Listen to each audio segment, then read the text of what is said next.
Sangha with great virtues, out of compassion for the sake of this assembly and all living beings, please turn the wonderful Dharma wheel to teach us how to leave suffering, attain bliss, and birth and death, and quickly realize non-birth. Cung thính đại đức tận tình, vì thứ pháp hội cấp nhất thiết chúng sanh. Xin chuyên diệu pháp luân giao đạo ngã môn, như há liêu sanh tư ly khổ đạt lạc, tốc chứng vô sanh. Homage to the blessed, noble, and perfectly enlightened one.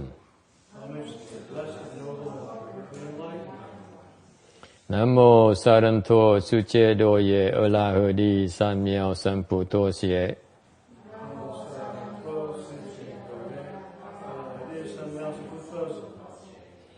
Nam mô Tác Đăng Tha Tô Già Đa Đa A La Ha Đê Tam Diệu Tam Bồ Đà Tọa.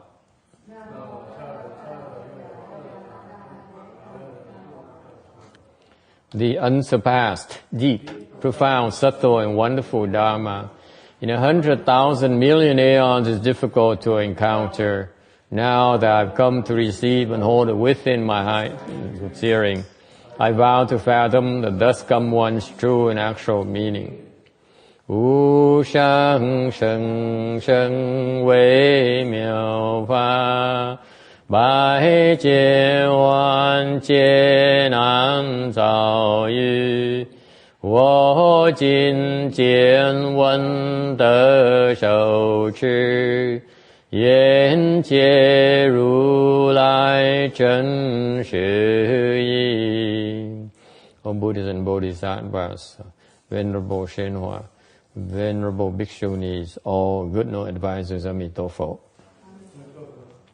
Chư Phật Bồ Tát, kính thưa Hòa Thượng, Kiếp Kiên Hóa, quý sư cô và quý vị thiện tri thức A Di Đà Phật. Chư Phật Bồ Tát, sư phụ sang人,各位比丘尼，各位善知识，阿弥陀佛。Slide 277 of the Amitabha Sutra, tấm 277. We're in the midst of talking about the 5 roots of the 37 wings of enlightenment. Đang bàn về những cái pháp 37 giác phần, những cái pháp để mà làm mình giác ngộ, nói về ngũ căn. So last week talked about faith and vigor and mindfulness. Tuần trước mình nói về cái tín, tinh tấn với là cái niệm. Now we have to try to finish the last two, samadhi and wisdom. So the 5 roots has 5 components, and 5 roots have 5. So we have faith, vigor, and mindfulness. Là có ngũ căn, có tín, tinh tấn với niệm. Now the fourth one is samadhi. Thứ tư là cái định. Okay. Samadhi is the absence of scatteredness. Cái định là cái sự bất loạn. Okay. So what it means is that the objective is to sustain samadhi power. Cái mục tiêu là mình cố gắng mình giữ cái định lực của mình không bị tán loạn. And so you set your mind on the orthodox dharma and aiding practices. Okay. Thành ra mình trụ cái tâm mình ở trong cái chánh pháp và trong những trợ đạo pháp. Okay. So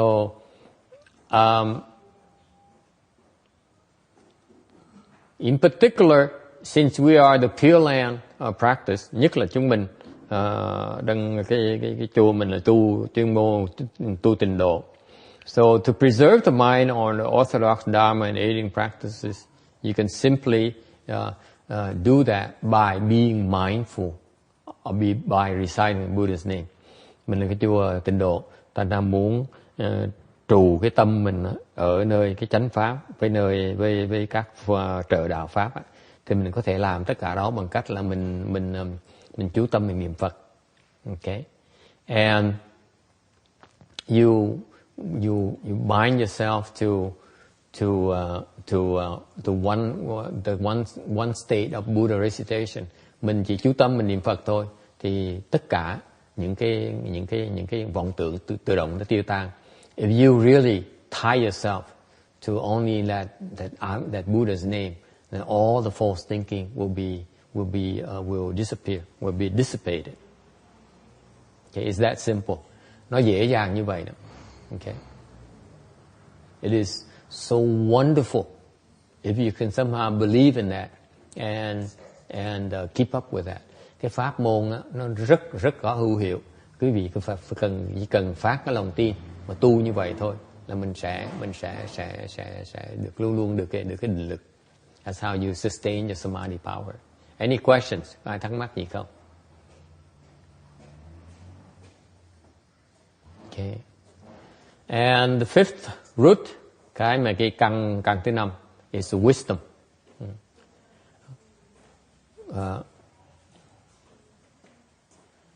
Wisdom is is clear-headed. Their mind is clear. Là cái tâm mình nó sáng suốt, không bị hồ đồ. Okay. And what it means is that you stay within the realms of the proper, the realms of the righteous. Cái huệ là sao? Huệ là mình ở trong cái phạm vi của cái chính, của cái đúng. Mình không đi vào cái chỗ sai. You don't wade into the false. You don't wade into the improper. Mình không đi vào chỗ sai lầm. Mình không đi vào chỗ tà. Okay?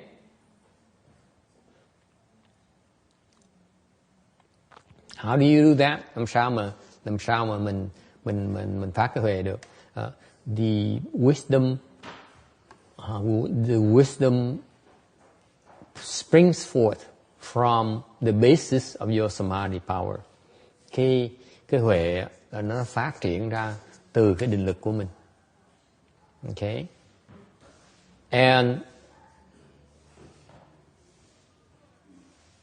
And if you use your wisdom, nếu quý vị dùng cái huệ đó để mà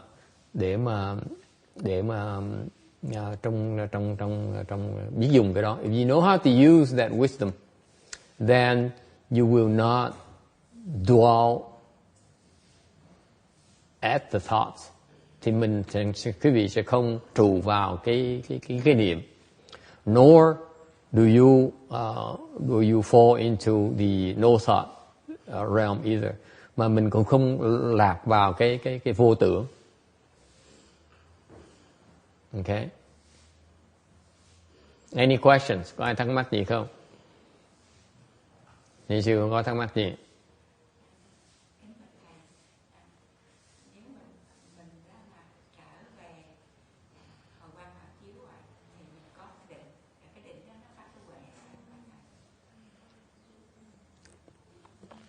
Question is, if you return the light and within and self illuminate, then you have samadhi power, and from there on the wisdom unfolds. Đúng. Cái quan trọng là cái khi mình biết giữ ở trong ấy. The important thing here, the key thing here is to stay within. Do not allow yourself to be pulled outside. Cái quan điểm ở đây là mình không chạy ra ngoài. Not for any reason. Với bất cứ một cái lý do nào mình không chạy ra ngoài hết. Okay? Then that is called samadhi power. Đó là cái định lực.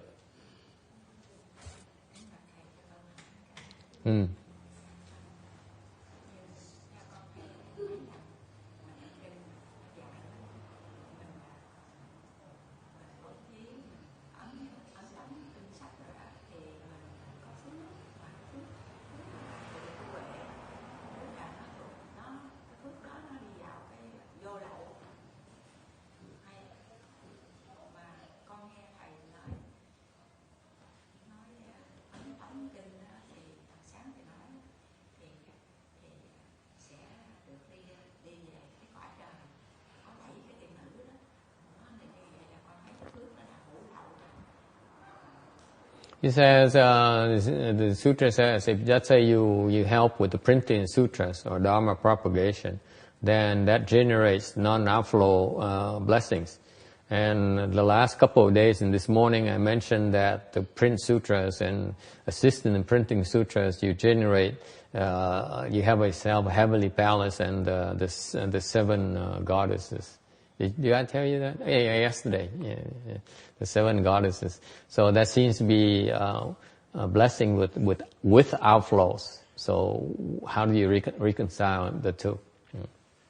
Trong cái vô lậu nó có hữu lậu ở trong ấy. Within the non-outflow blessings, you have outflow blessings.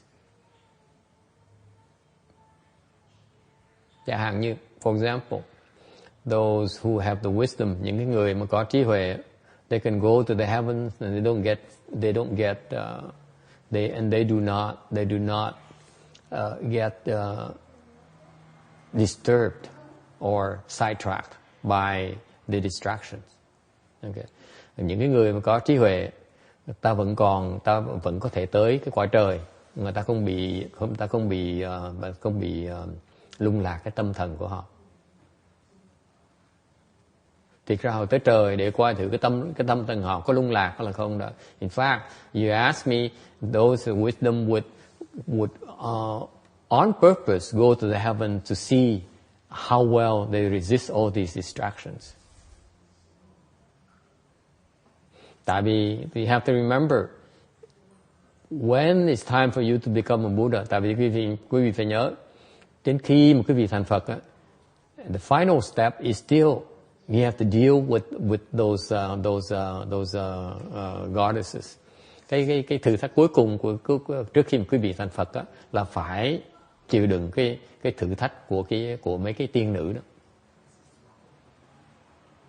So it doesn't hurt for you to go to the heaven and have some drills. Thành ra trước khi mình thành Phật mình nên có cái phước để tới những cái cõi trời để mình thử lửa trước. Okay? Thành không có nghĩa cái phước vô lậu, không có nghĩa là mình không có cái phước hữu lậu. Trong cái hữu lậu đó, trong cái vô lậu đó, nó có rất nhiều hữu lậu. So what I'm saying is that if you plant the seeds for when you cultivate non-outflow blessings. In fact, within those without outflow blessings, non-outflow blessings, you have quite a bit of outflow blessings as well. Yes.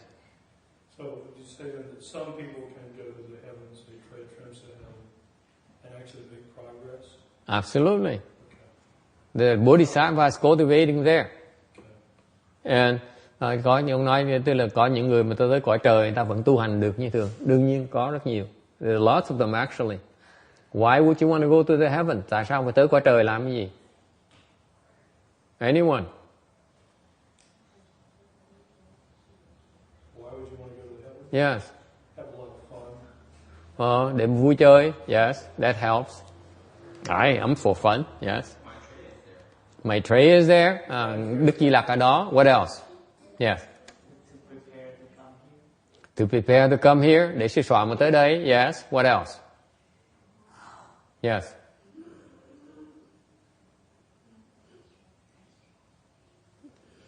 What else? Propagate Dharma. Để truyền pháp. Yes. What else? Yes.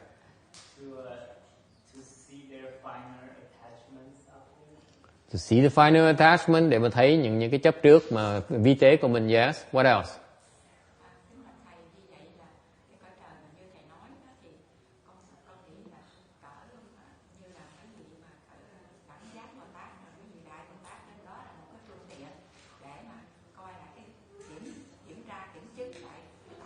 So according with your theory, then the heaven is where the equal enlightenment bodhisattvas go there to cultivate and check themselves out.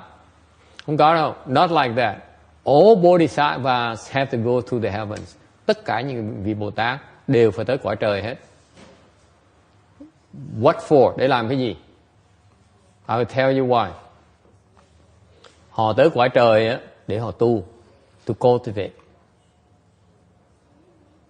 You think Bodhisattvas only want to go to the human realm? When they say that the human realm and the heavens are the best places to cultivate, in particular human realms is a far superior place for cultivation. Thường quý vị nghe nói cái cõi trời, cõi người là cõi rất tốt để mà thuận tiện với việc tu hành. Nhất là cõi người á, tu hành rất là tốt. Okay?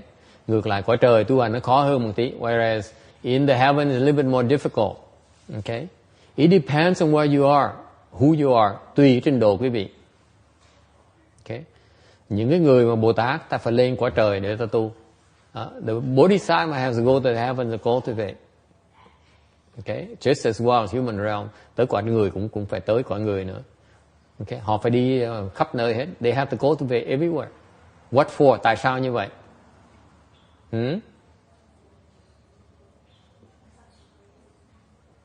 See, I asked you because I know you don't know because this is so foreign to you. Hỏi cái gì tại cái vị không biết, tôi mới hỏi.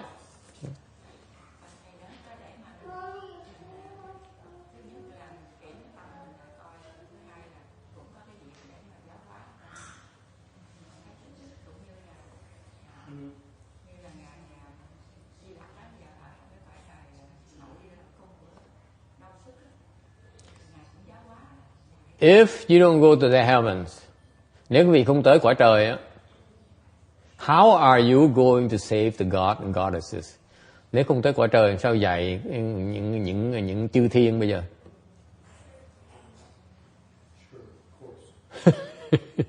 It's all theory to you, right? So heavens, human realm, what for? Yeah, it's nice there. You don't understand. These guys, these bodhisattvas, they have to go there because that's where they can find people they can save. So they have to go there. They have no choice. Thành cái vị cái quay cái vị đối với cái vị là cái chuyện lý thuyết trừu tượng thôi, chứ còn với vị Bồ Tát là chuyện rất thực tế. Họ muốn cứu người là phải tới chỗ mà người ta ở họ mới cứu được. Còn mình you cannot say I'm here. This is ideal for me. I go to Western Pureland because that's the best place for me. Không thể nói là tôi đã qua Tây phương cực lạc xong rồi quý vị muốn là người nào muốn tôi cứu qua Tây phương cực lạc tôi cứu cho. You can't say I go to Western Pureland because that's the best place for me. If you guys want to be saved by me, go to Western Pureland. I save you. Okay? It doesn't work like that. Mình phải đi tới chỗ đấy mới gọi là đồng sự. Cái pháp đó là cái pháp đồng sự của Bồ Tát. That's called the same work, same line of work. Dharma in the four Dharma attraction, the Bodhisattva Dharma. You have to do the same exact thing as the living beings you are trying to save are doing. Cái đồng sự có nghĩa là chúng sanh mình đang muốn cứu đó, đang làm gì mình phải làm như vậy. Including what? Including go to heaven. Nó cùng nó đồng lúc mình phải cần đi lên cõi trời. Including also what? Including going down to the hells. Phải đi xuống cõi địa ngục luôn nữa, chứ không phải lên cõi trời không nữa. Oh, they do. Oh, they do. Don't be misguided. Ông nói phần lớn Bồ Tát không làm cái chuyện đó. Bồ Tát nào cũng làm hết. Most Bodhisattvas do. Yes. Because Bodhisattvas, they have this vow. They have to save all living beings. They can't say I specialize on Caucasian and Vietnamese only. I don't want to save those Chinese people. They don't need my help. They got it made already. Mấy Bồ Tát không thể nào nói là tôi chỉ cứu người da trắng, cứu người Việt Nam tôi, tại vì mấy người Tàu đó, người ta đã đủ quá nhiều rồi, người ta có phước nhiều quá, mình không cần cứu người ta. Đâu có chuyện đó đâu. Bodhisattvas are not as discriminatory as you are. Okay? Không, Bồ Tát không có phân biệt như quý vị đâu. Ai mà cứu được họ cứu hết. Họ không phân biệt. Okay? Đi sẽ có chuyện gì?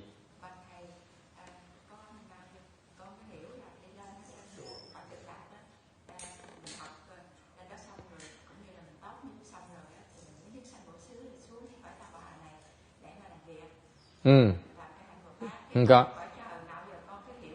Không có. Cái đó là tại vì đó là tại vì những cái lời dạy mà nói là lên cõi trời vui chơi, đó là tại vì nó dạy cho cái đối tượng là cái người đang còn ham vui chơi, phải dạy để nhắc người ta như vậy. Chứ còn mấy cái người chẳng hạn như trên hồ người ta có định lực rồi, tại sao ta phải lên cõi trời dục giới làm cái gì nữa? Ta đâu có thèm cái đó đâu. Ta dạy nó không có ý nghĩa. She says, I'm always of the impression that I need to go to Western Bliss Pureland and attain the eco enlightenment position, which is one step away from the Buddha position. Then I return and try to save others. I said, no such a thing. Okay. And he said, in particular, we thought that to go to heavens, when you read it in the literature, to be in the heavens is rather a precarious thing because you get sidetracked very easy. These goddesses are extremely alluring. Cái phần lý do mà mình nhất là cái người mà ở này mình dạy là không nên cõi trời, tại vì ở dưới này mình còn ham cái sắc. Và cái cõi trời, mấy tiên nữ đẹp không thể tưởng được, đẹp mê ly mê hồn, thành mình phải dạy như vậy. Còn những cái người mà ta có định lực, người ta đâu có bị kẹt cái đó, ta đâu có dạy thế gì được. Whereas those have samadhi power already, they're not turned, they're not attached to the form anymore. Therefore, it doesn't apply. Okay. Thành tùy cái ấy, tùy cái pháp, tùy cái người, chứ không phải là cái pháp nó một chiều như vậy. So the Dharma has to apply to the right time, the right place. Okay. Now, in addition, thêm nữa,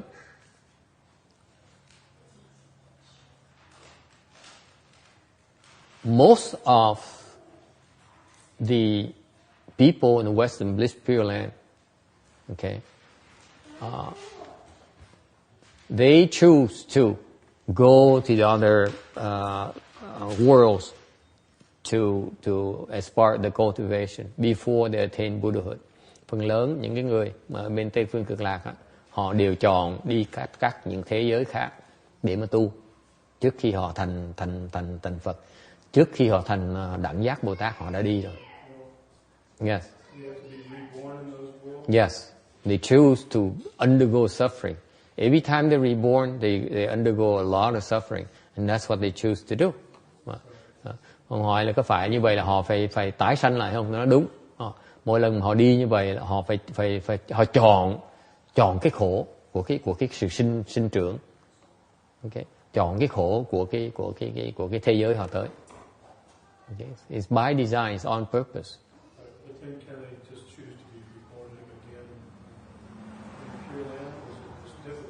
Here's the thing. Usually when they go like that, thường ông có câu hỏi là như vậy là làm sao họ có thể trở lại và Tây phương Cực Lạc được? Okay. Usually these people have no problem getting reborn back to the Western Bliss Pureland. Những cái thường mấy người đi này họ trở lại Tây phương Cực Lạc một cách dễ dàng. I can tell you, for example, even though we have one 49-day assembly Dharma ceremony for Great Master Sheng Yi, I can assure you he does not need our help. Chẳng hạn như tuần vừa rồi mình làm xong cái pháp 49 ngày cho ngài thiền sư thánh nhất. Tôi cam đoan cái việc là ngài không cần mình giúp đâu, mình vẫn làm như thế. But we still did it anyway. Why? Tại sao như vậy?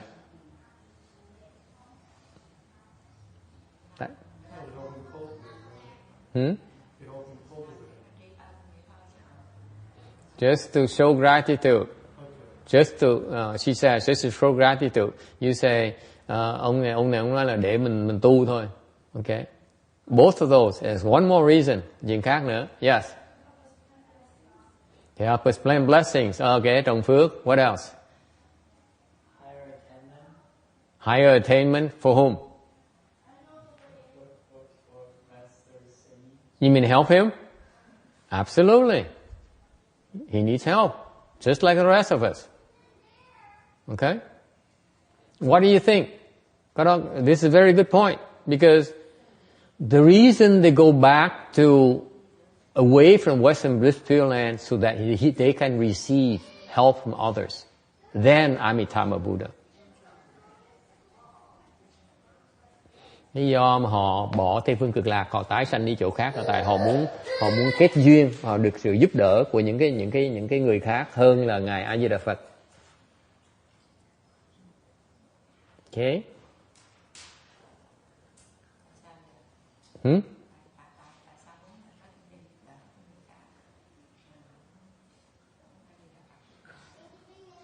Thì duyên nó tới mình kết duyên người khác đâu có sao đâu. Chẳng như cái kiếp này là cô tu có duyên với ngài dược sư Phật, thì như khi lúc mà duyên nó chín thì mình tới mình hưởng cái phước đó với dược sư Phật, nó dẫn đi một đoạn đường khác, đâu cần nhất thiết phải ở A Di Đà Phật suốt đời đâu. Cái A Di Đà Phật đó là cái bảo hiểm cho mình để mình không bị lạc nữa, mình không bao giờ thụt lùi nữa. Cái khổ mình luân hồi mình sẽ bị thụt lùi mình không biết, mình hoàn toàn không có tự chủ được. Cái Tây phương cực lạc nó giúp mình cái hoàn toàn không, cái bất thôi, cái quan trọng nhất của trong Tây phương cực lạc. Okay. So why would you want to go away from Amitabha Buddha? I said maybe your past blessings mature. Not so you have a lot of blessings with Medicine Master Buddha, and the condition arise for you to take advantage of it. And now you go and let those seeds mature so that it helps you to your next path, the next phase. Nothing wrong with that. The objective, the reason we want to go to Western Bliss Pureland is, the main reason is that so that we have insurance. We obtain non-regression. Because cultivation is haphazard. Sometimes you progress, most of the time you regress. Tại vì cái tu hành á, mình tiến bộ một tí mình tụt lùi xa hơn nhiều. Thành ra tu hành nó có cái sự không có được vững chắc ở trong. Thành ra cái pháp, cái tịnh độ, quan trọng nhất pháp tịnh độ, nó cho mình được cái sự vững chắc đó. So the Pureland Dharma door is the Dharma door of insurance. Okay? We want to continue to progress and not ever regress again. Thành ra cái pháp môn tịnh độ cho phép mình không bao giờ thối lui nữa. Không bao giờ thối lui nữa. Not only will not ever regress, will never regress from Mahayana, from Bodhi. Không phải chỉ bất thối không, mà bất cái loại bất thối nào không. Bên nguyên thủy có cái loại bất thối, nhưng để bên cái này bất thối tịnh độ mình là bất thối của Đại Thừa, bất thối của cái Bồ Đề. In the Pureland, Mahayana Pureland, we're teaching is regression from Bodhi, non-regression from Bodhi, non-regression from Mahayana. Bất thối của Đại Thừa mình dạy đây, tịnh độ Đại Thừa mình là bất thối của cái Đại Thừa, bất thối của cái Bồ Đề. Không bao giờ mình thối lui về hai cái đó hết.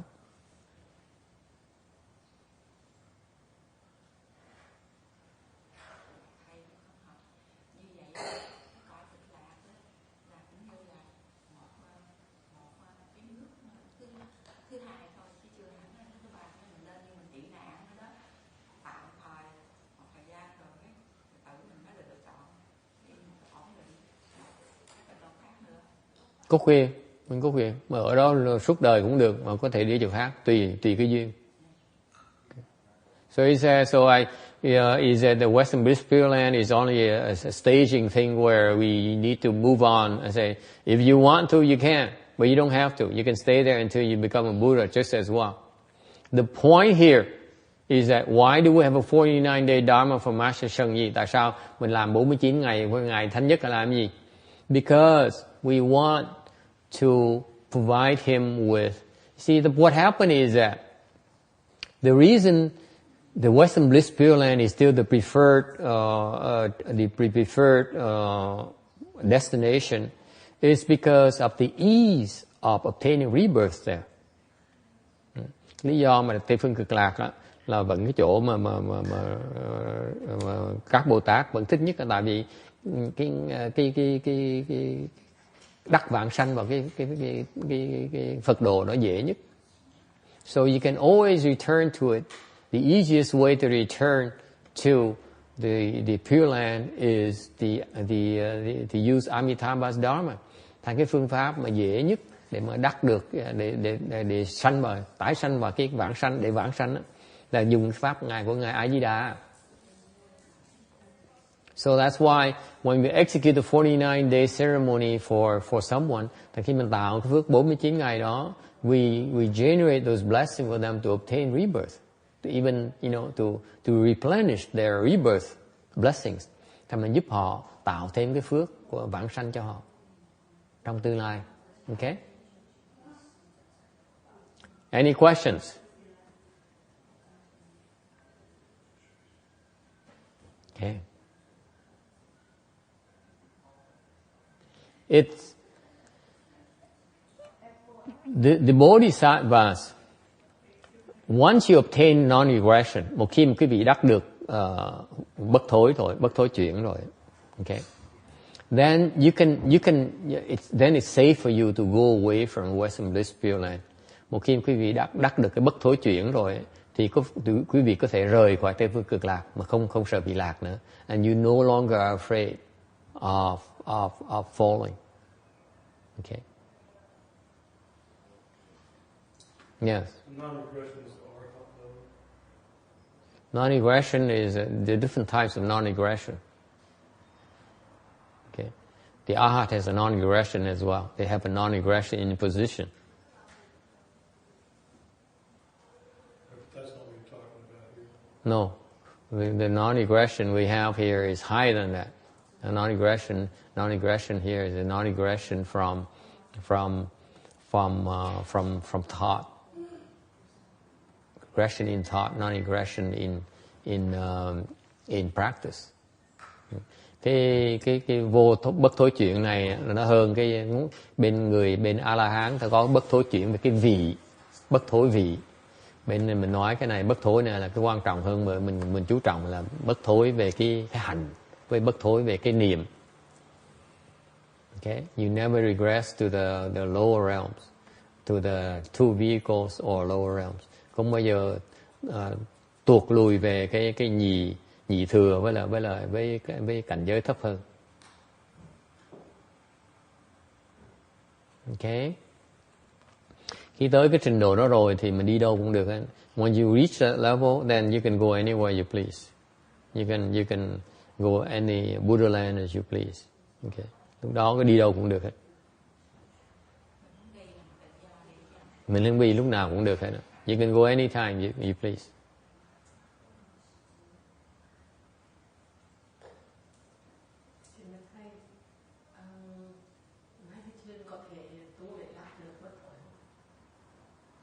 Bất thối gì? So the question is, can we obtain a non-regression? Okay, đương nhiên được chứ. Of course you can. That's what Master Sân Nhi did. Kiếp này nè, ông tới đây ông đắc được bất thối chuyển.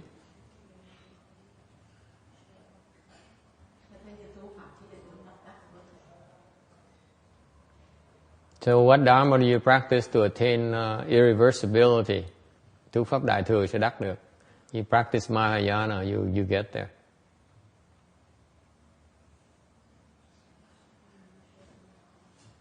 Any other questions?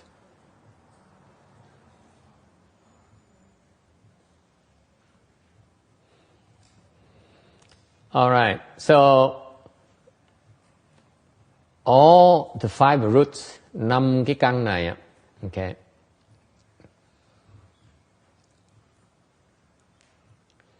They produce goodness. Cái căn này, cái dùng của cái căn này, nó tạo cái thiện. Okay. Cultivation is about the production of goodness. Cái tu hành là làm việc thiện. Bởi vậy, that's why you need these five roots as a basis of your cultivation. Bởi vậy mình phải cần cái ngũ căn này để nó giúp mình tạo cái thiện trong việc tu hành của mình. Okay? Any questions? Ai thắc mắc gì không?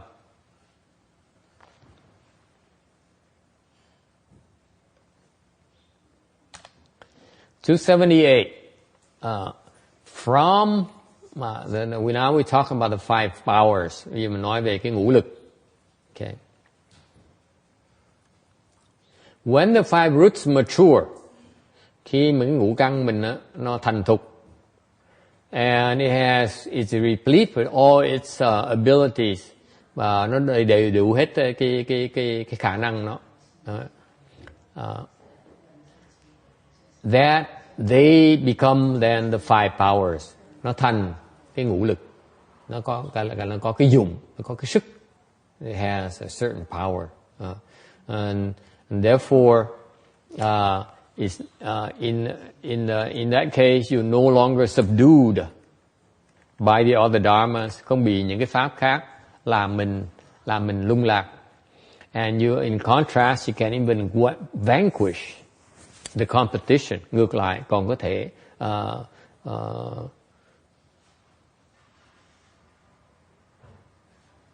có thể thắng tất cả. Okay. So the power, the nature of power, cái lực là is the ability to subdue others. Thành ra cái lực là cái năng lực mà có thể chinh phục được người khác, cái thu phục cái gọi khác. Tất cả những cái năng chinh phục hết tất cả. So you develop the power to subdue all others. Okay. Through five different aspects, qua năm cái phương diện. Okay. First of all is faith power. Thứ nhất là cái tín lực. Okay. The nature of this power, cái tín lực này, cái bản tính nó là như vậy. It's you are endowed with a deep belief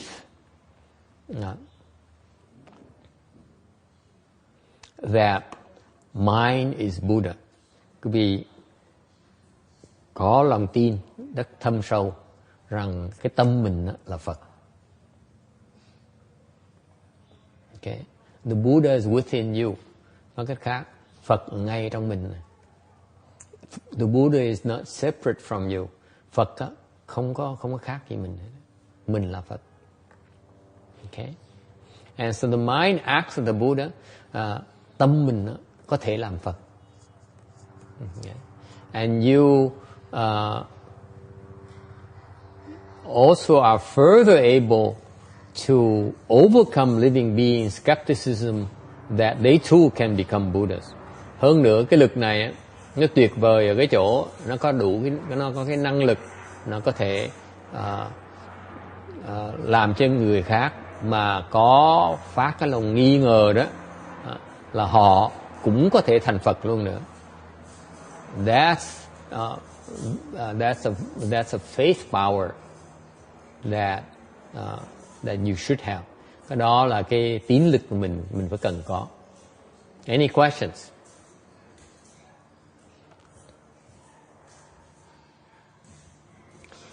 In other words, you believe that you and the Buddha are one. Nói cách khác, quý vị tin rằng cái lực này ở cái chỗ, cái tâm quý vị tin rằng tâm quý vị với Phật là một thôi.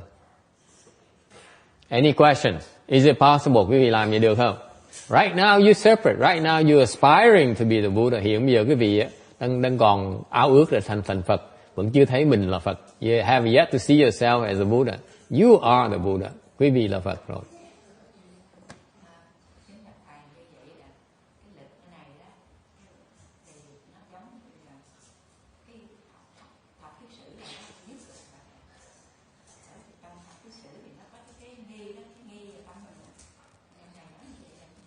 Chưa dứt.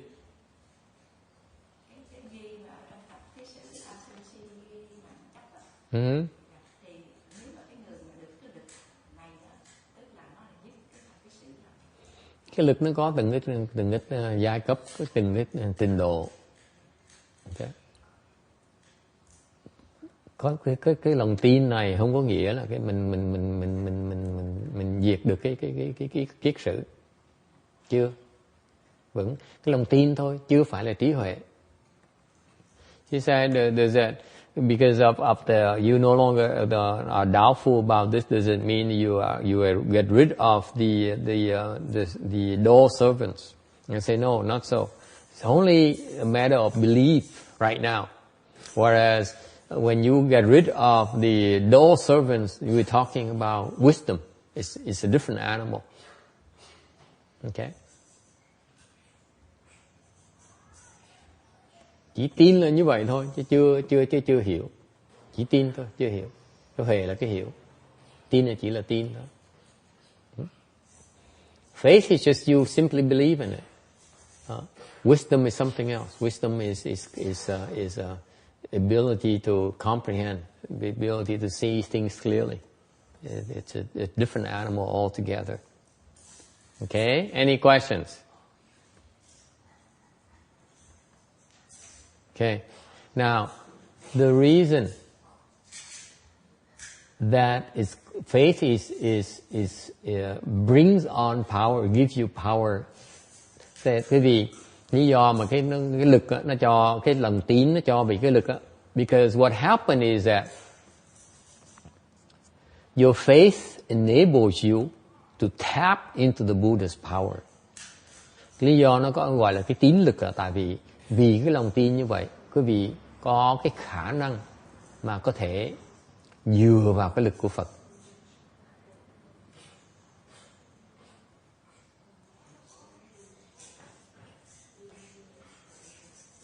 Okay? So the deeper your faith, the more you're able to draw upon the Buddha's power.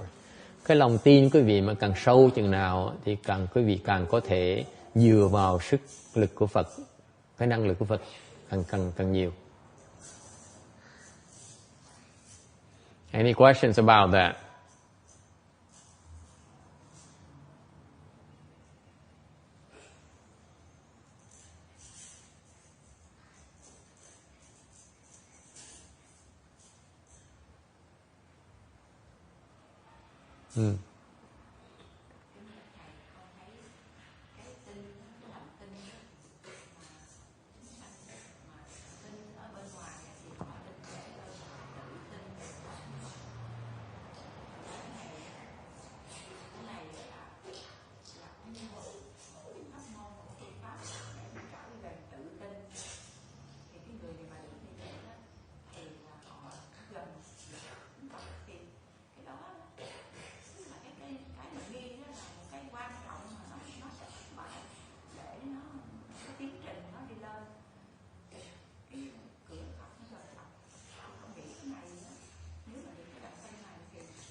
Đó là bước đầu để mà trừ được cái nghi đó. So the faith here is the starting point for us to help overcome the skepticism, the doubts that keep on arising in our mind, popping up in our mind, in our thoughts. Okay.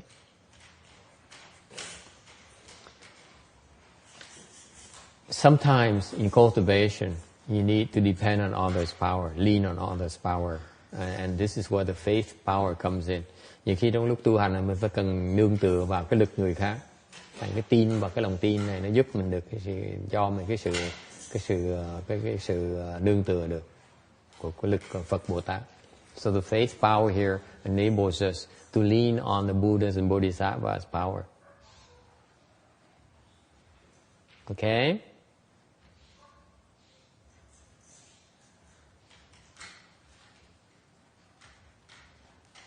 It's an incredible reservoir of power. If you can tap into it, okay, you obtain a response.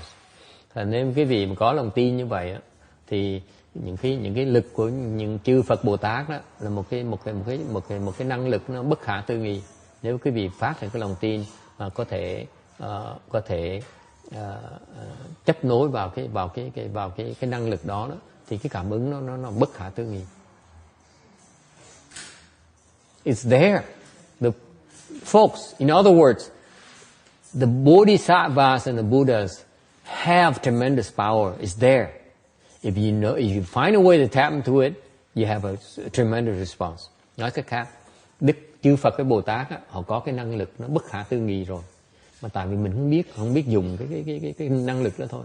Bằng cách duy nhất mình dùng cái năng lực đó là bằng cách mình phát lòng tin. Mình với họ là một.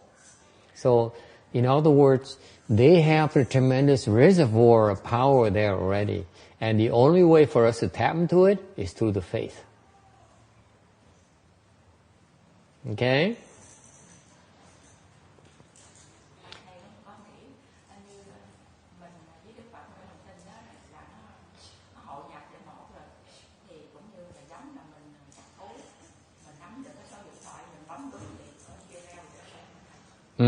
Nó biết như vậy nha. Number 2, vigor power. Thứ nhì á, là cái tinh tấn lực. Okay, so faith is nice. Cái tín lực nó rất có lợi. But there's a problem. Okay, the problem is that you have all kinds of obstructions. Cái lòng tin nó quan trọng, nó cho mình cái năng lực đó rồi. Okay, nhưng cái khổ, cái lòng tin đó, khi mình có lòng tin như vậy, bắt đầu tu thì mình bị cản trở rất nhiều. You run through all kinds of obstructions. Okay, these obstructions are designed to help you develop the next element. Những cái chướng ngại đó là nó xảy ra để giúp quý vị phát triển là cái lực thứ nhì, gọi là cái tinh tấn. They designed to help you develop your vigor power. Những cái khó khăn trở ngại đó, okay, nó giúp quý vị phát triển cái tinh tấn lực của mình.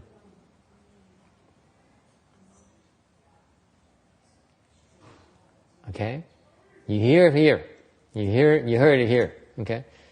Your obstructions are designed to help you increase your vigor. Nói cách khác, những cái khó khăn trở ngại trong cái tu hành của quý vị là để giúp quý vị tinh tấn, phát triển cái tinh tấn.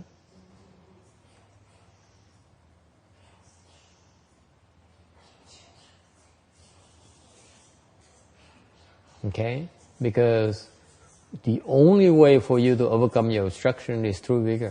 Cách duy nhất mà quý vị có thể chinh phục được, đả phá được cái sự chướng ngại là bằng cách tinh tấn thôi. There's no other way. Okay? So you're able to overcome all kinds of body and mind laziness. Thành mình có thể trừ bỏ được tất cả những cái kiến, những cái lười biếng. You do not harbor a view of body. Không có chứa cái thân kiến. Okay. You valiantly labor and bear suffering. Mình khi mà mình tu hành á, mình công nhọc và mình chịu đựng cái sự khổ sở. You overcome body laziness. Mình chế ngự được cái lười biếng của cái cơ thể. What's body laziness? Cái lười biếng cơ thể là cái gì? Why is Lan smiling? Tại sao Lan cười? Hả? Thích ngủ. I like to sleep. She likes to sleep. Okay, what else? Routine. Yeah. Body laziness is what? Routine.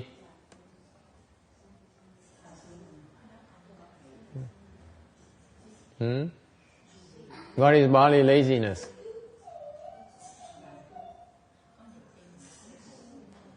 Huh? 你说疲倦，对body laziness là mệt mỏi. It means that you have a tendency to like to rest. Nói cách khác, quý vị mệt mỏi một cái là thích nghỉ. Tiếng nó tụng á. Thuận với thuận gì? Tuệ với tuệ. As soon as we tired, we want to rest. Một khi mình mệt một cái mình muốn nghỉ. Who doesn't? Có ai mệt mà không muốn nghỉ không? Okay. Everyone, right? When you're tired, we want to rest. That's just normal. That's what we train to do. That's a smart thing to do. Ai cũng vậy hết. Cái xã hội mình như vậy. Mình mệt một cái mình phải nghỉ, đúng không? Everyone's like that. Okay? And this is you don't realize it's called body laziness. Cái đó quý vị không biết, cái đó gọi là cái thân lười. I warn you, every week I need to put down some group. Okay, this week I'm putting you down as by choice.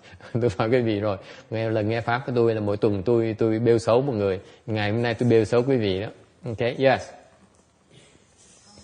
有问题吗？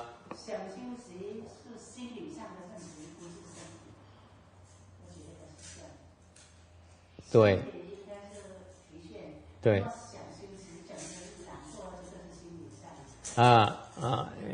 She says that to want to rest is really not a body function, but it's more like a mental problem. I say that's right. Actually, it's driven by the body functions. Okay, that affects the mind. Thiệt ra sự thật là cái tâm mình nó bị cái thân nó lung lạc. The source of the mental problem is really the body. It influences, it has a negative influence on your mind. Cái thân mình nó làm cho cái tâm mình nó lung lạc. Vì vậy mình gọi đó là cái thân lười. Okay, that's why we call it body laziness, not mental laziness. Okay, actually it's a feeling that arises from their body. Đó là từ cái cảm giác, từ cái thân mình nó tới, chứ không phải từ cái tâm. Okay, any questions? Yes. What about the sick people? Tough luck. Đáng kiếp. Oops. Didn't I say one group per week? Như tôi nói chỉ nói xấu một nhóm một tuần nữa phải không? Đâu nói 2 nhóm được đâu. Okay. If you're sick, okay, nếu cái bị bệnh thì sao? What happens? Janice, when you're sick? You get lazy. It's even worse when you're sick. Khi mình bệnh nó còn tệ hơn nữa. Now you have two reasons to be lazy. Thay vì một cái thân không, bây giờ mình có cái lý do thứ nhì nữa là bây giờ mình có bệnh nữa. Mình dễ lười hơn nữa. Bệnh không nhầm gì hết. I say sickness doesn't count.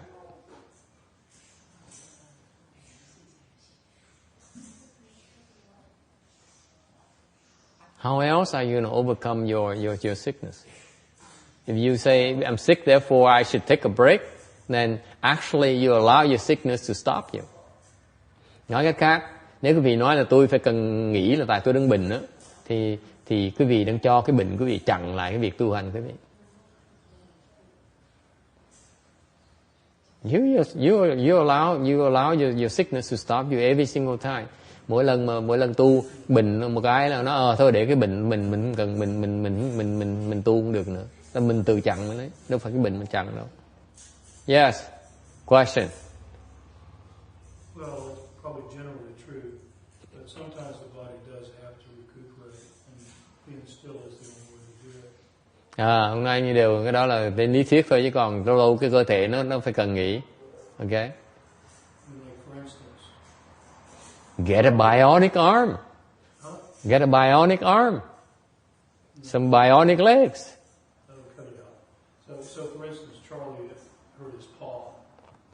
Yeah. He couldn't walk. Yeah. I made him walk, and I made him when I realized he can't do it. That's true. So we let him sit for a couple of days.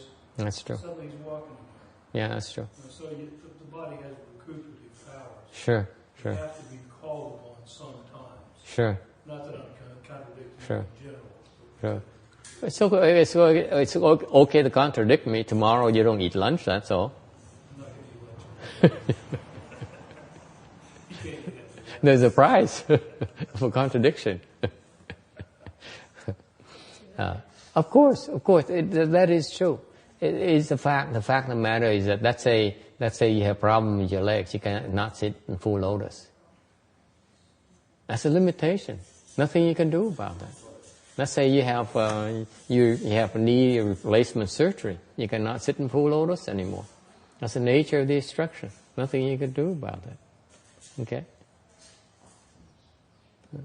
Thì ra cái sự thật là ông nói đúng, nói là tại vì sự thật nhiều khi cái bệnh nó cản trở mình, nó làm mình không có cái khả năng để mà tu. Chẳng hạn có những người người ta muốn ngồi kiết già không được, tại vì ta giải phẫu cái đầu gối rồi, đầu gối giả, hay ngồi kiết bằng ngồi kiết già không được nữa, đó là chuyện thường. Okay, so yes. Như điều tôi nói hồi nãy, tôi nói là các trường hợp những người thông thường đó, mỗi lần ta thấy bệnh một cái ta kiếm một cái lý do thứ nhì để mà không tinh tấn nữa. The comment earlier is referring to the people, normal people who who use the excuse of sickness to stop the cultivation. That's all. Yes.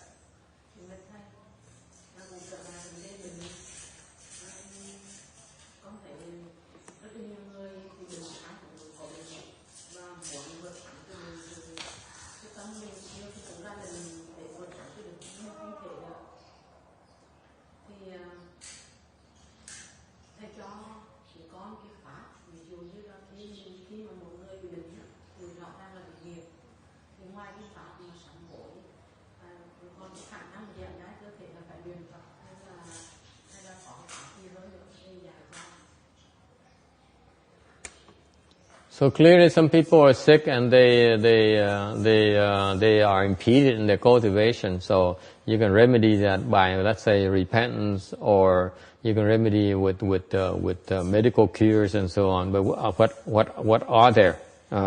What else can they do? What other dharma are there to deal with the situation? Okay. The most important dharma when you're sick, cái pháp quan trọng nhất khi bị bệnh is sincerity, là cái lòng thành tâm.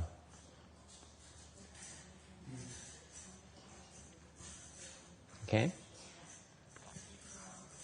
If you really want to cultivate, you really want to sincerely want to attain liberation. Nếu tâm quý vị thiệt sự thành tâm mà muốn giải thoát, muốn tu hành, okay? So the sickness is no major deterrent. Cái chuyện nếu mà tâm mình thiệt sự mình có thành tâm như vậy, có thành tin như vậy, có thành tâm như vậy, thì cái bệnh hoạn nó không thể nào cản trở mình được.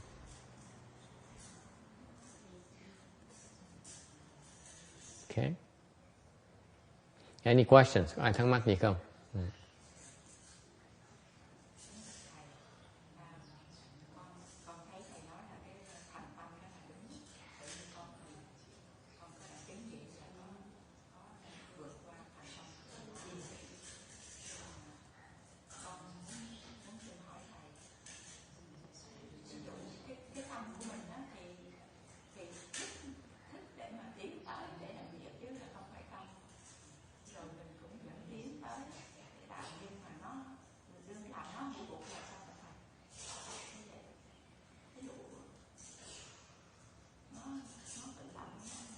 So cái phần thứ nhì là cái phần ngũ gục. So next one is beyond body laziness. Now you sudden you are sleepy.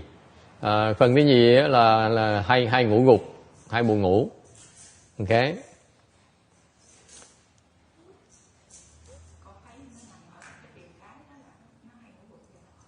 Okay. You tend to doze off. You tend to be somnolent. That's part of the obstruction. Cái chướng ngại ở trong đó. Tại vì when you are like that, you are exposed. Tại vì mình muốn né cái ngủ gục với mê, hôn mê đó, tại vì nó làm mình sợ hãi rất nhiều. Okay. Thành ra mình khi mà mình thấy mình bắt đầu mình hôn mê, bắt đầu mình buồn ngủ rồi, mình vẫn tiếp tục tu như thường. Okay, đừng. So the trick here is when you feel you're sleepy, you realize you're being sleepy.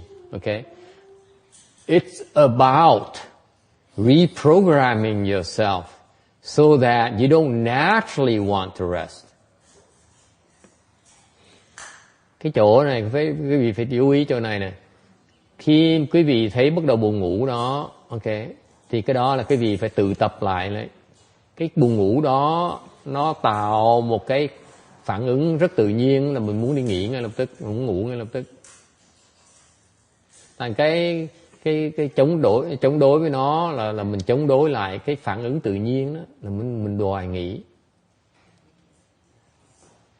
Nó rất là, một khi mình buồn ngủ một cái tự động mình đòi ngủ ngay lập tức rồi. Đúng không? Think about it.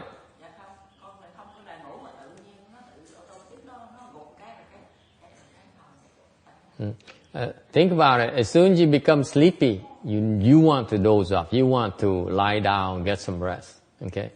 Phần lớn người ta khi mà ta buồn ngủ, một cái là ta muốn nằm nghỉ, ngủ nghỉ ngay lập tức. Okay? Whereas, so you learn to struggle with that thought, not to give rise to those thoughts.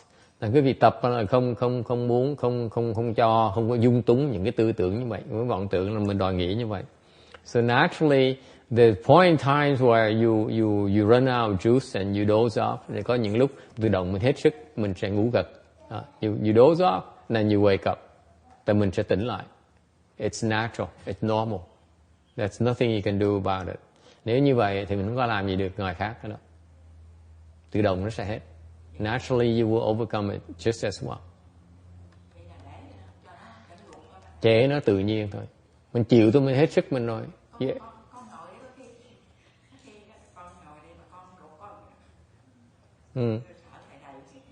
So it's natural to doze off. Okay? If you go all the way, then you will naturally doze off. Okay. Tự động nó sẽ ngu gục. Okay. Và đó không có hại hết. Okay. You run to your limitation. Nothing else you can do. Hết sức mình rồi. Mình chỉ chịu. Sức mình có chừng nữa thôi. Yes. Even at work, at work is precarious because you have a problem with people not understanding it's a natural thing. So you need to learn to pace yourself so that you do it not at work. Okay. Ở sở làm thì không nên làm như vậy, tại vì người ta cái đề tam nhân người ta nhìn vào, người ta không hiểu rằng mình có cái chuyện tự nhiên như vậy. Mình làm việc á, mình tới đó mình ngủ gật là chuyện không nên làm. Thành mình khuyên là nên né cái chuyện đó. There's a time for you where you have obligations where you do not want to go all out like that. Có những lúc mà mình phải cần có những cái trách nhiệm khác, mình không thể làm như vậy được thì không nên làm như vậy. It's not a good idea to doze off at work. Ở cái sở mà ngủ gật là chuyện không nên làm. Okay? Sometimes you have to pace yourself. Okay, that's part of being wise. Cái đó là cái thông thường mình phải hiểu. Okay. There's a time and a place for everything. Phải biết tùy cơ, tùy thời tùy cơ, chứ không thể nào mà ấy. Okay.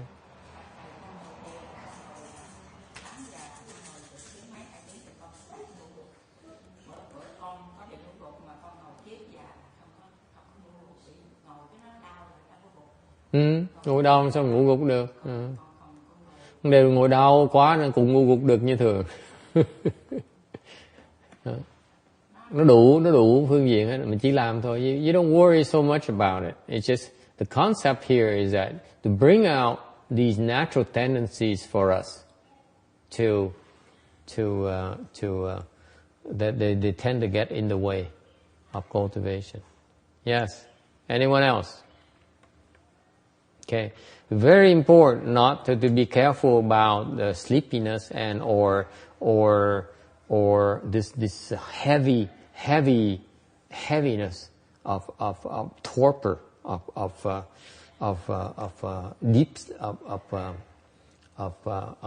too much sleep. Hoặc là mình buồn ngủ, hoặc là mình ngủ nhiều quá, cái tâm mình nó nặng dễ sợ lắm, cũng không nên nữa. Okay? And then furthermore, you break through your mind laziness. Rồi thêm nữa, mình phải phá cái tâm lười. Okay? Before is body laziness. A while ago is body laziness. Cái hồi nãy mình nói về cái thân lười. Okay? Arising from your natural bodily responses. Cái thân nó lười nó từ những cái thân thể, những cái động tác của thân thể mình nó đem tới. Whereas the mind laziness, ngược lại cái tâm lười is because of your mental habits. Từ những cái tập quán của cái tâm thần của mình. Okay? What are some of the examples of mental laziness? Chẳng hạn như có những ví dụ gì về cái tâm lười? Yes, text. I don't have an example. No example. Không ai có cái ý kiến, có cái ví dụ về cái tâm lười hả? Let me think of it. Yes. Think about it. Yes. What? I can't hear you. Reciting morning, doing the morning ceremony. Yes. The mind laziness has to do with your mental habits. Okay. For example, you allow yourself to get accustomed to sleeping between 4 or 5 in the morning. Như cái vị quen cái thói tập khí của cái tâm mình. Mình cho phép cho mình là từ 4 giờ đến 5 giờ có quyền ngủ. You allow yourself to sleep. That's all you do. No such a thing. You can sleep between 4 and 5. Quý vị có thể ngủ từ 4 giờ đến 5 giờ. Or could be from 1 to 2. Hoặc có thể từ 1 giờ đến 2 giờ. Or could be no sleep at all. Hoặc có thể không cần ngủ nữa. It's all you allow yourself to do. That's all. It's all relative. You decided, okay, so I think I should rest here. That's the nature of the mind laziness. Đó là cái vọng tưởng. It's only a false thinking. We allow ourselves to be lazy. That's all. Okay?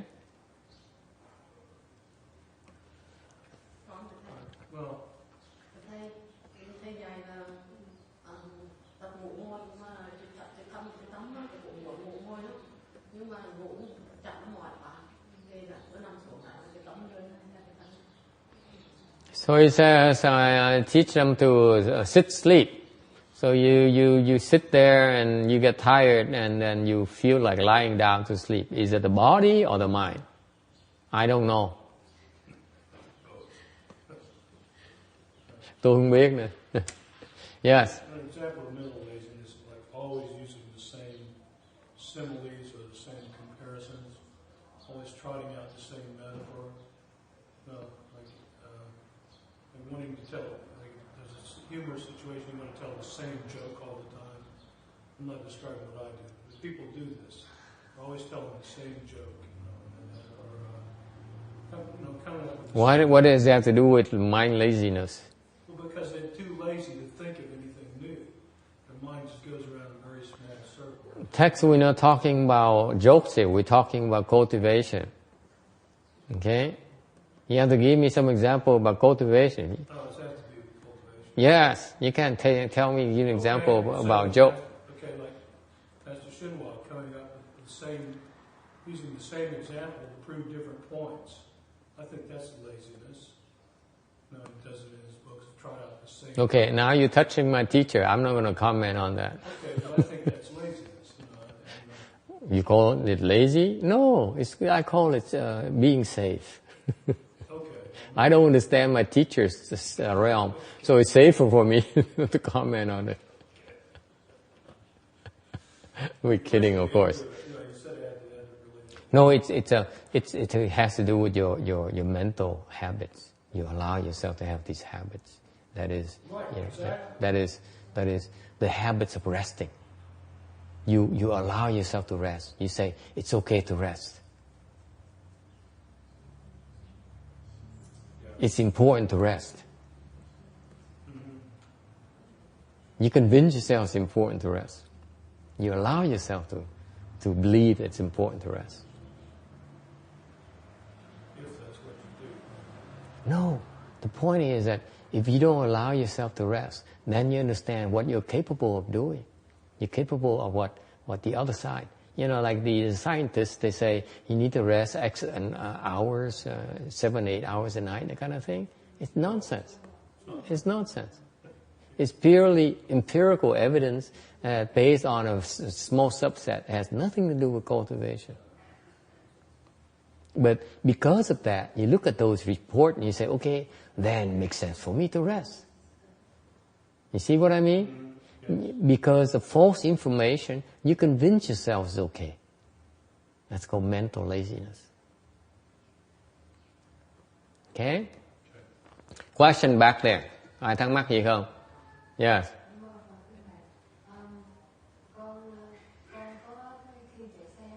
Mình không có muốn cho ngủ, nhưng mà nó buồn ngủ, nó ngủ, nó làm cho mình ngủ. Mà con thấy như ăn cái gì để tiếp tục có cái tinh thần chạy xe. Thường ăn cái gì? Phải làm cái gì, phải ăn cái gì đấy. Còn không thì con ngủ, sẽ ngủ gục. Mà cái đó là cái mình đâu có allow cái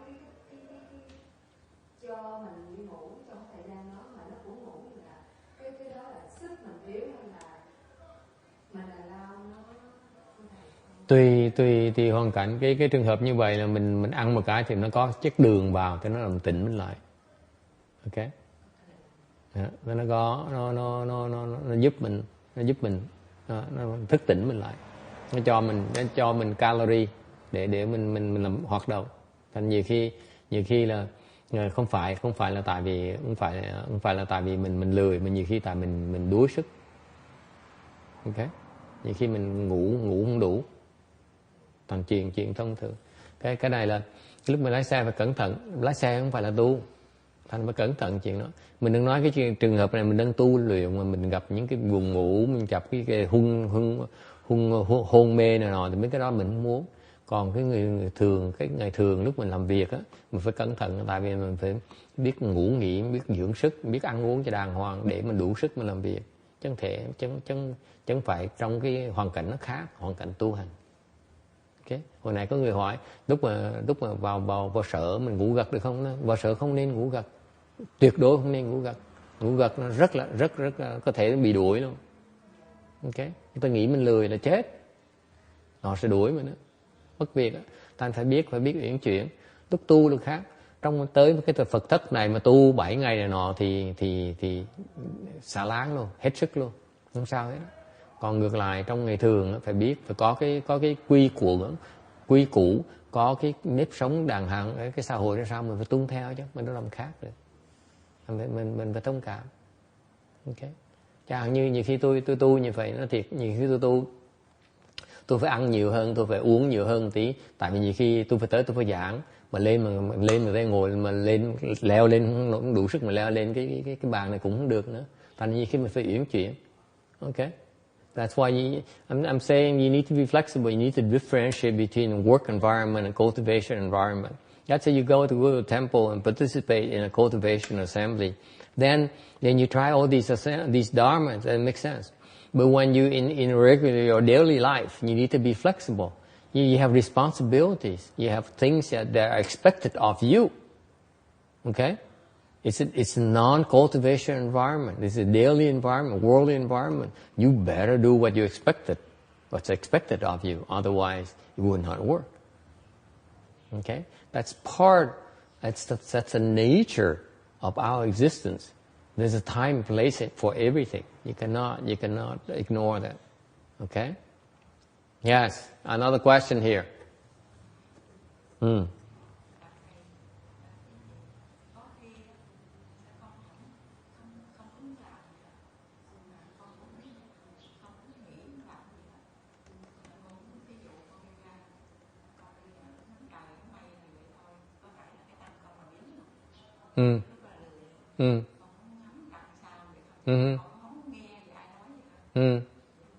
He said, sometimes I don't feel like doing anything. I just feel like looking at the sky, looking at the sunset, the sunrise. Is that laziness? I said, yes, absolutely. Especially in my temple. Nhất trong chùa tôi, cái đó là lười. Yes. That's right. That's right. You waste time. You waste time. It's pleasant. What happened is that you are so stressed out that you need a break. So it's a natural tendency for you to daydream like that because you cannot take it anymore. Okay. Sự thật á là ông nói là cái người thường người ta thích làm chuyện đó. Tôi nói chuyện đó rất thông thường tại vì là tinh thần ta căng thẳng, ta phải làm cái chuyện đó, ta chịu không nổi nữa. Từ khi mình muốn ngừng lại, cái tâm mình nó muốn ngừng lại, nó muốn ngừng trệ lại để nó có thì giờ nó thư thả một tí, nó chịu không nổi nữa. Chuyện nó thông thường. Okay, chuyện rất rất thông thường. Okay. Căng thẳng quá chịu không nổi nữa. Lười chứ. Tâm lười chứ. So is it still laziness? I say absolutely. Why is it laziness? Because you know it's laziness for you. Tôi gọi đó lười, đối với quý vị là lười. Tại sao? Because I look at all of you. Tại tôi nhìn ngày hôm nay, những người có mặt ngày hôm nay ở đây này. I want to be clear. All of you are here today. Okay? I call it laziness for you to indulge in this full thinking and admiring the moon and the sky. Tôi nói quý vị, những người có mặt ngày hôm nay mà đi thích ngắm trăng, ngắm mặt trời này nọ, tôi gọi đó là lười. Tại sao? Because you have a better way to recover. Thì quý vị có một cái phương pháp khác mà có thể hồi phục lại lẹ hơn. Doing what? Cross your legs. Xếp bằng nó xả ngay lập tức. You cross your legs, that's it.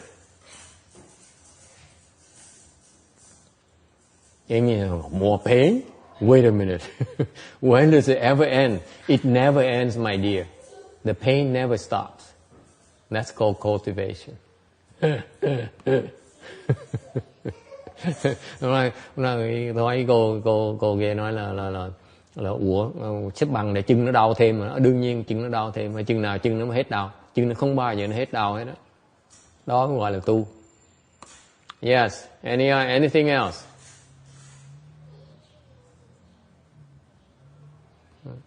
Not only that, không phải cái chuyện mà ni sư nói là muốn làm gì hết đó.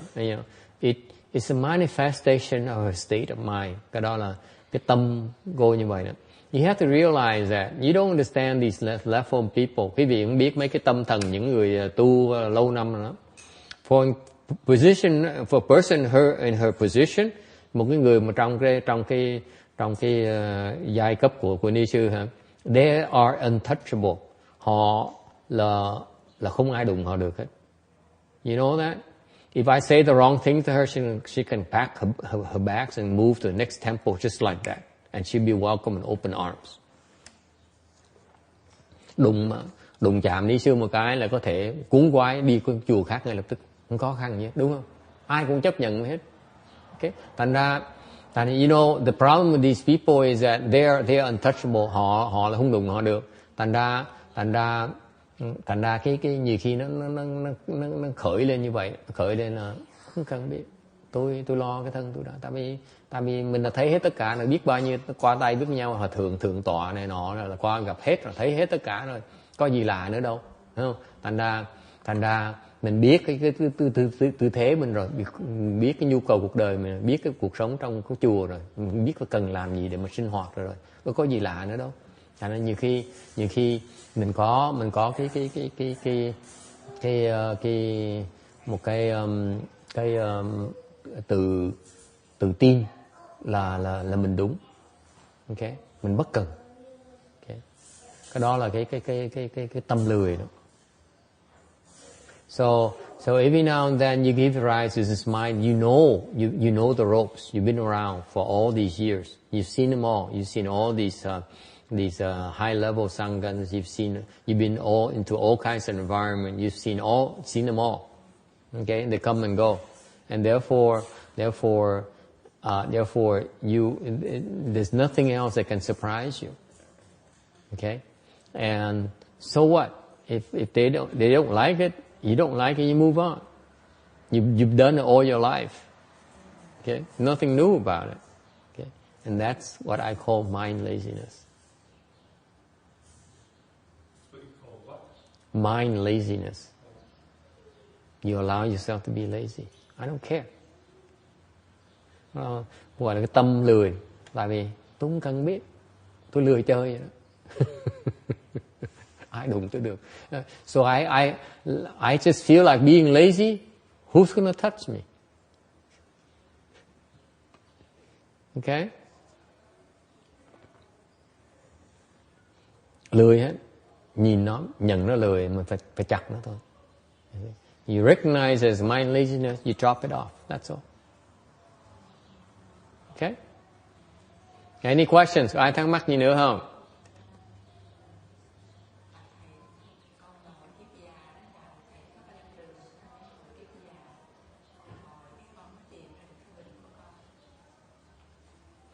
So sitting full lotus helps her locate some of her physical problems, physical illnesses.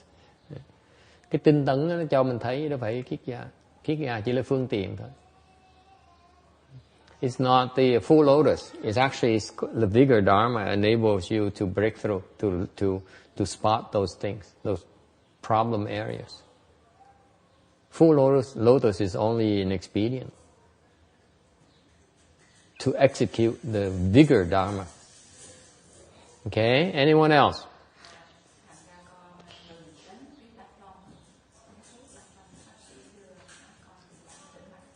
So now she stopped taking some medication for that.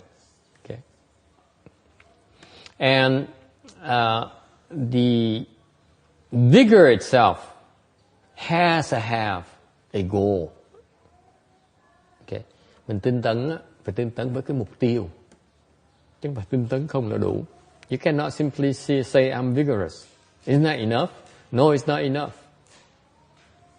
You're vigorous in order to end birth and death. Quý vị tinh tấn để làm cái gì? Để liễu sanh tử. If you say I'm vigorous because I want to make a fortune, nếu quý vị nói là tôi tinh tấn tại tôi muốn làm giàu, cái đó không gọi là tinh tấn. It's hardly called vigor at all. I'm vigorous because I want to become famous. Tôi muốn tinh tấn tại tôi muốn nổi tiếng. Cái đó không phải là tinh tấn. Vigor has to be for a lofty end goal. Cái pháp tinh tấn mình nói này là cái pháp tinh tấn để đạt cái mục tiêu cao thượng mới gọi là tinh tấn. If you don't have lofty goals, there's no need to be vigorous. Nếu quý vị mà không có cái mục tiêu gì mà cao thượng hết đó, không cần tinh tấn. Take it easy. Live a little. Nếu quý vị không có mục tiêu gì cao thượng hết đó, thôi cần tinh tấn làm cái gì? Sống tà được rồi. Okay? Is that clear? This is very, very often misunderstood. Cái pháp tinh tấn có những người ta hiểu lầm rất nhiều. Okay? Tinh tấn để mà đạt tới một cái mục tiêu xuất thế. You're vigorous because you want to obtain liberation. That's why you're vigorous. No other reason. Không có lý do nào khác hết. Okay? So if you want to live a little bit, cultivate a little bit just to have fun, then there's no need to be that vigorous. It's okay. Nếu quý vị tu mà để mà thoải mái, sung sướng một tí, để mà tìm thứ thú vui này nọ, thì tinh tấn làm cái gì? No need. Pace yourself. Is in the context of the world application as well. Is that clear, Janice? You go to the work, that's worldly pursuit. Okay? You have to be careful. Okay? Chẳng hạn như hồi nãy mình nói chuyện làm việc, công việc làm như vậy, thì lúc mình đi vào cái sở làm đó, mình đang làm chuyện thế sự. Okay? Phải cẩn thận. Không thể dùng cái pháp tinh tấn của cái xuất thế mà áp dụng vào cái pháp thế sự được, chuyện thế sự được. You cannot apply the vigor dharma worldly end goals. It doesn't mix. People do. Because they're confused. They say I'm vigorous because I need to achieve. If you're vigorous to achieve worldly pursuits, it's okay, but it's not the best application of the vigorous Dharma. That's what most of the world is organized around. Because what happened is that you apply the vigorous Dharma to worldly pursuits, you obtain worldly insights, and to us it's a waste of time. Quý vị hiểu tại sao mà chúng tôi phân biệt cái mục tiêu thế sự với lại cái mục tiêu xuất thế như nào? Tại vì cùng một việc, quý vị tinh tấn mà đeo đuổi những cái việc thế sự thì quý vị có phát được cái sự hiểu biết, phát được cái huệ. Okay? Đối với chúng tôi cái đó là phí thì giờ, phí sức, phí thì giờ, phí phước của mình. Ngược lại, nếu mình tinh tấn, mình đeo đuổi những cái mục tiêu xuất thế thì cái hiểu biết của mình nó đem tới sự đem tới cái sự đem tới sự lợi lợi ích nó lớn lao, mà không bị lung lạc. Okay? Any questions or comments?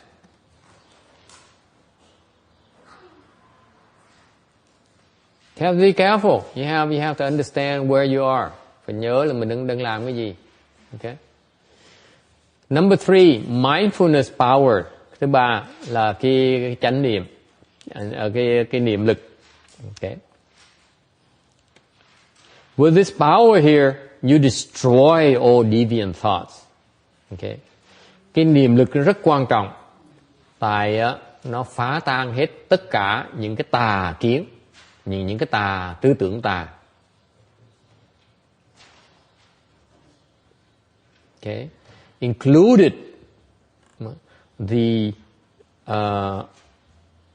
including the one-sided emptiness of one-sided emptiness of existence. Cái tà kiến này là nó bao gồm gồm cả cái tin vào cái không hoặc là cái hữu. Any questions? Yes. By mindfulness power, you mean applying all your energy to thinking of Amitabha Buddha all the time, or thinking of Dharma all the time? Is that what you mean by mindfulness power? Mindfulness is that you are constantly mindful of the proper Dharma. Okay. And the proper Dharma you can manifest. We talked last slide about you mindful of the Buddha's name. That's it. Thành ra cái niệm lực này là sao? Cái niệm lực này có nghĩa là gì? Mình ý tưởng tới cái chánh pháp với trợ đạo pháp.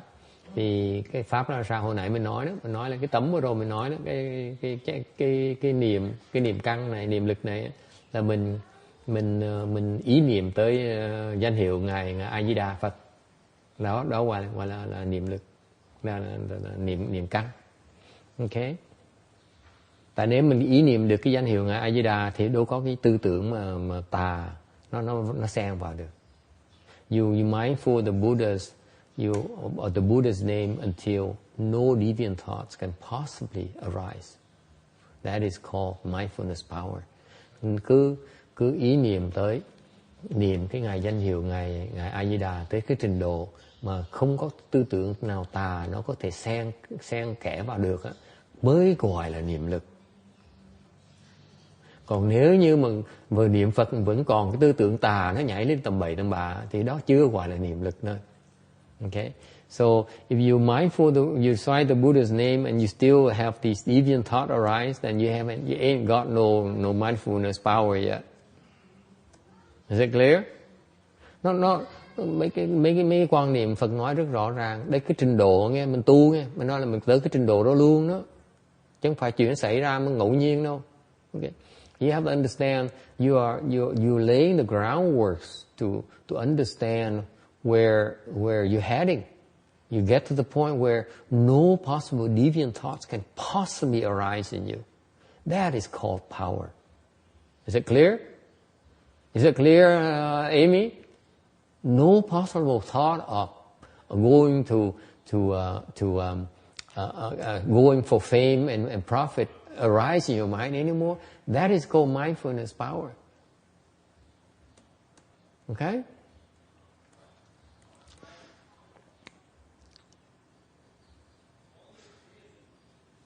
So what is one-sided emptiness of existence? Cái mà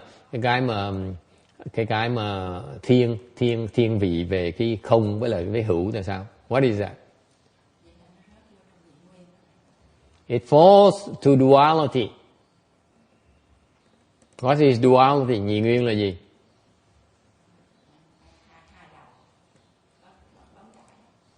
It's relative.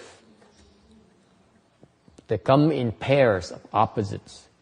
Nó đối đại với nhau, nó đi từng cặp. Okay? For example, male and female, nam với nữ. Love and hate, yêu với hận. Existence and emptiness, hữu với là không. Okay? All those are opposites. Okay? Happy or unhappy. Hạnh phúc hay là không hạnh phúc.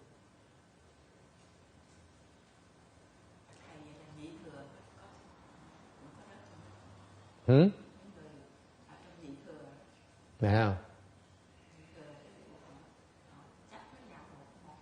Chấp cái gì? Nhị thừa chấp cái gì?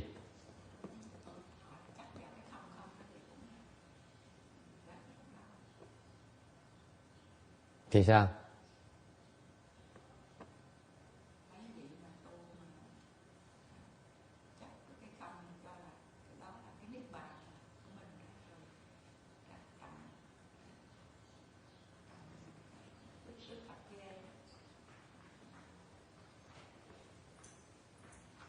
Coi gì tai hại đó.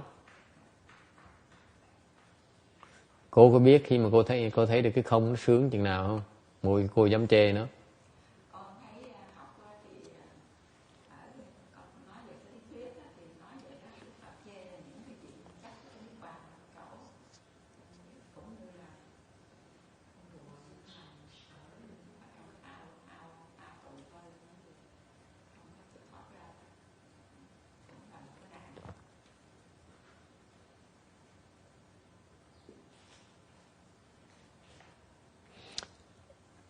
The question is the two vehicle attachment to emptiness. Okay, that is what is so bad about it. Let me tell you first of all. Thứ nhất nói cho quý vị thấy biết. If you see you attain the emptiness as these people are able to attain. Nếu quý vị biết không? Nếu quý vị mà đắc được cái không mà họ thấy được đó.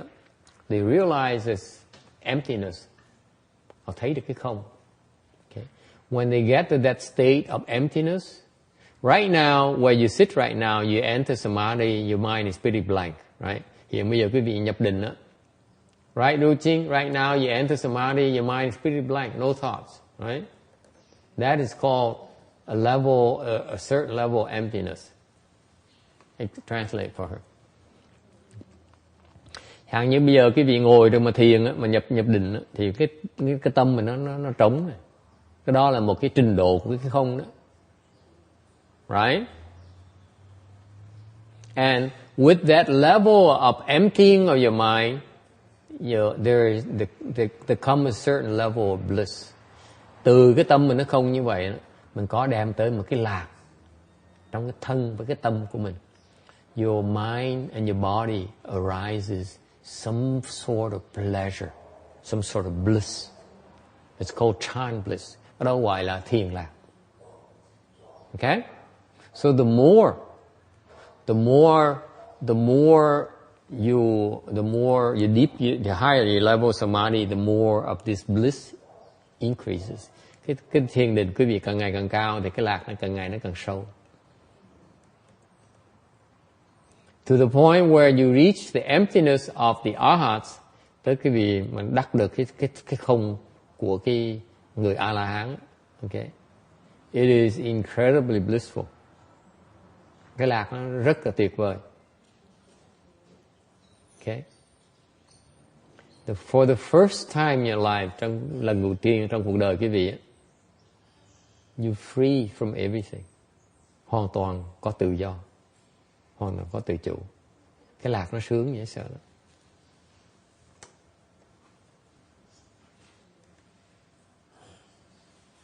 You have no attachments. Không còn chấp trước nữa. At least you think you have no attachments.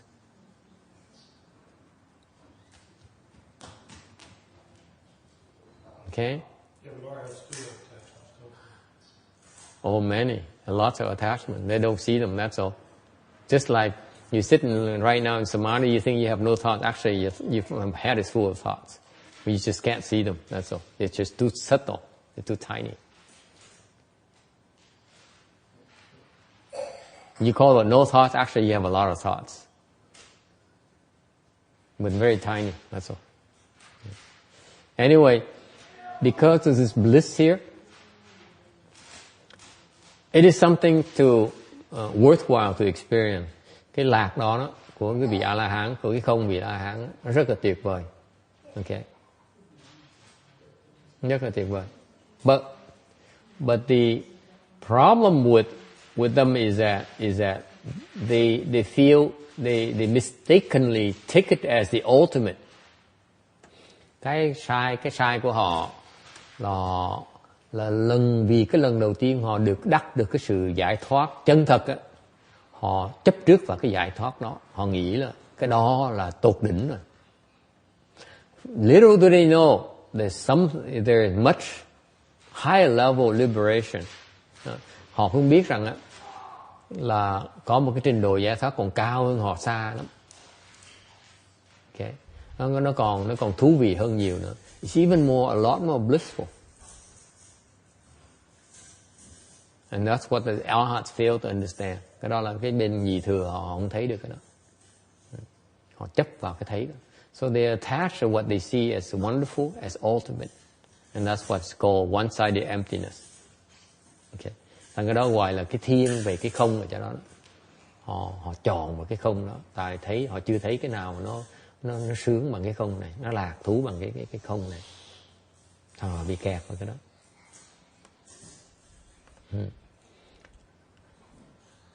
Okay, now if you continue to cultivate, nếu cái vị mà đủ phước, đó có được sửa soạn, có được cái sự chuẩn bị. On the other hand, if you're well prepared, or if you have the blessings, you continue to cultivate, quý vị tiếp tục tu. Then you run into the other problem. Quý vị kẹp vào cái phần thứ nhì. You begin to realize everything is real. Quý vị thấy rằng tất cả mọi sự đều nó thật hết.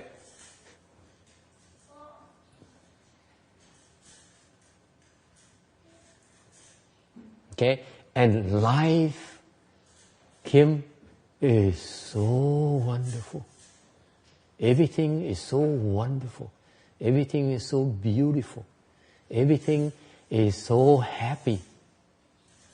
That's called attachment to existence. Lúc mà quý vị tới cái trình độ này, nó cao hơn cái thiên của cái không, ở cái chỗ quý vị thấy được tất cả mọi sự đều là thật hết. Nó đều là tuyệt vời hết.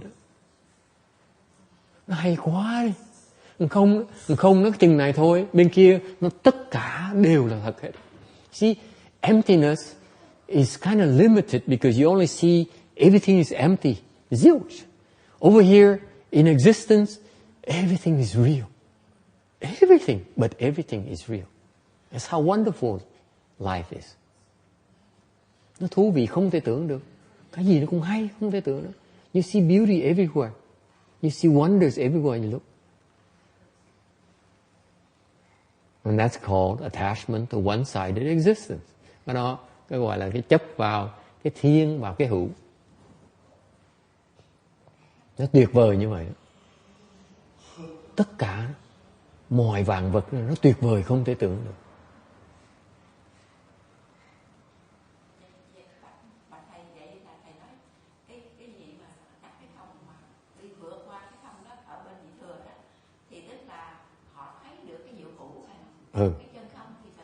Họ chưa có diệu hữu, họ chưa thấy được diệu hữu, nhưng để họ thấy rằng cái cuộc sống á, chưa tới trình độ diệu hữu là nó quá cao rồi họ thấy rằng tất cả mọi sự trên thế gian này, tất cả cái thế gian này nó có cái tuyệt vời của nó, tất cả mọi sự tuyệt vời không thể tưởng được, nhìn đâu thấy toàn tuyệt vời không. Nó gọi là huệ đó, cái huệ nó dễ sợ như vậy, thấy hay hết tất cả mọi việc. Nó thấy con quỷ là cái chuyện tuyệt vời, thấy con ma là cái chuyện tuyệt vời. See, the beautiful thing about that is you see you have so much tremendous wisdom wherever you look, Jimmy. It's so wonderful. You see so much beauty in the ghost who's harassing us right now. You see so much beauty in the demon who's trying to kill you right now.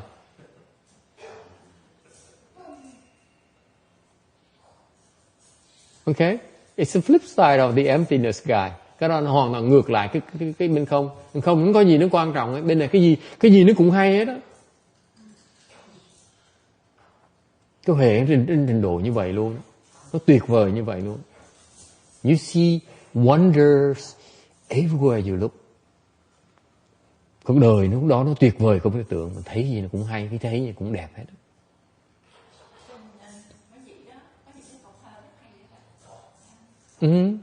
Không phải mấy vị không, thấy người thơ cũng thấm thía lắm. Yes. Any questions? It's incredible. Thầy, như vậy là cái tà kiến mà không mà đối chiếu với cái hữu là những cái gì mà rớt vô ở trong cái thi tưởng này không đó. Không có liên quan đến thi tưởng hết. Has nothing to do with the eighth level of samadhi. Eighth level of samadhi is too low. Cái thi tưởng nó thấp quá này, không thể nào mà đo lường được cái tuyệt diệu của cái này.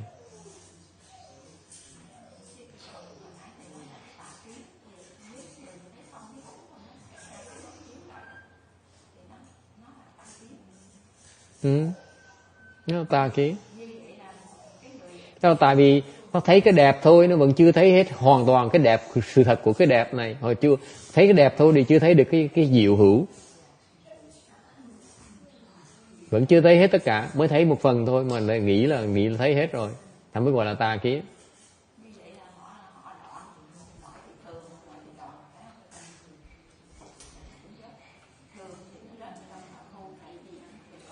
Thường với hữu nó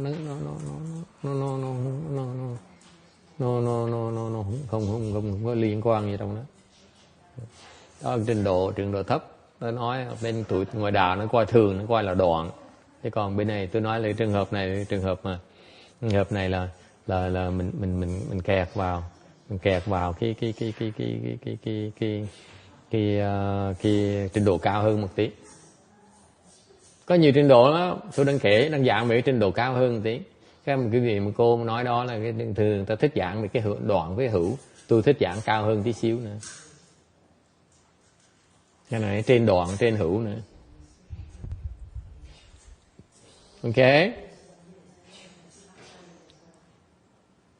Nó có nhiều cái uẩn khúc lắm. Cái gì mà tu mà tới mà không có thầy dạy là cái tới đó cái tưởng đâu là mình thấy rồi là chết kẹt cứng, không biết được.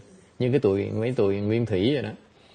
Nó thấy được cái không, bắt đầu nó thấy được cái không, nó nghĩ là đó là tuyệt vời nhất, không có gì có hơn được đó. Đó là tại vì không có thầy dạy trước, khi mà con tới đó con đừng coi gì nó ngạc, có gì mà nó tuyệt vời hết đó. Cái đó chỉ là một cái giai đoạn nhỏ thôi.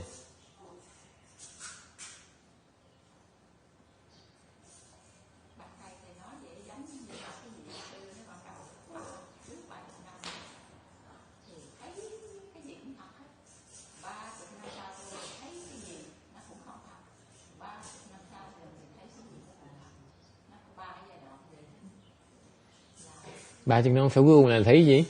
Thấy cái gì nó cũng là thật là được. Như vậy là nó phải là trong một cái ý niệm mà thầy phải nói. Ở trong cái thông mà khi cái chứng đắc được rồi thì thấy cái gì nó cũng tuyệt vời. Thấy cái gì cũng thật tướng. Cô nhớ không rõ rồi, nhìn cái chữ lại, tại cái chữ đó họ dịch ra tiếng Việt đó, dịch sai rồi, tôi không thèm nói chuyện đó, tại vì họ dịch như vậy là sai rồi. Nếu mà như vậy tôi coi là họ là cũng trật luôn nữa. Cái lời dịch nó dịch trật rồi.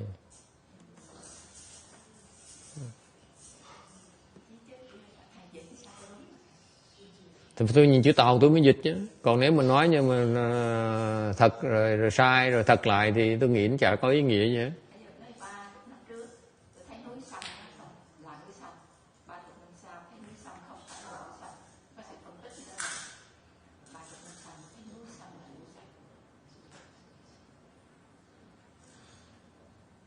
Đâu có nói thật phải sai gì đó, trong đó đâu.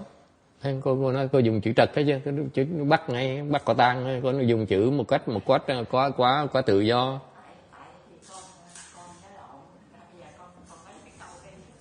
Câu nó có ý nghĩa gì hết.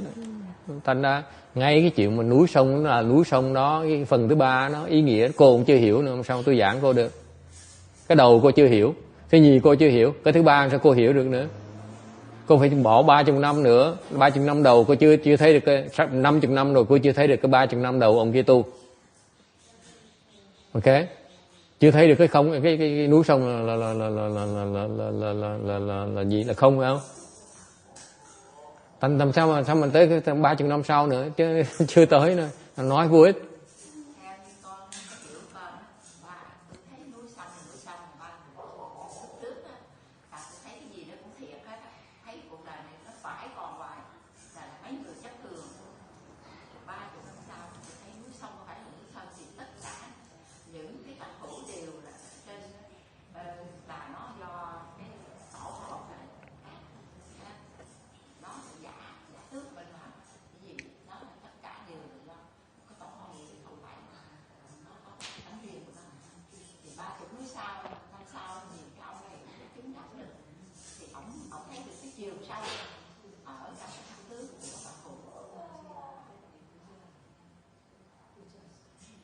Nếu thực tướng vạn hữu ta sao phải dùng một cái câu để diễn tả nó được? Thấy là thấy thôi, sao mà diễn tả nó được?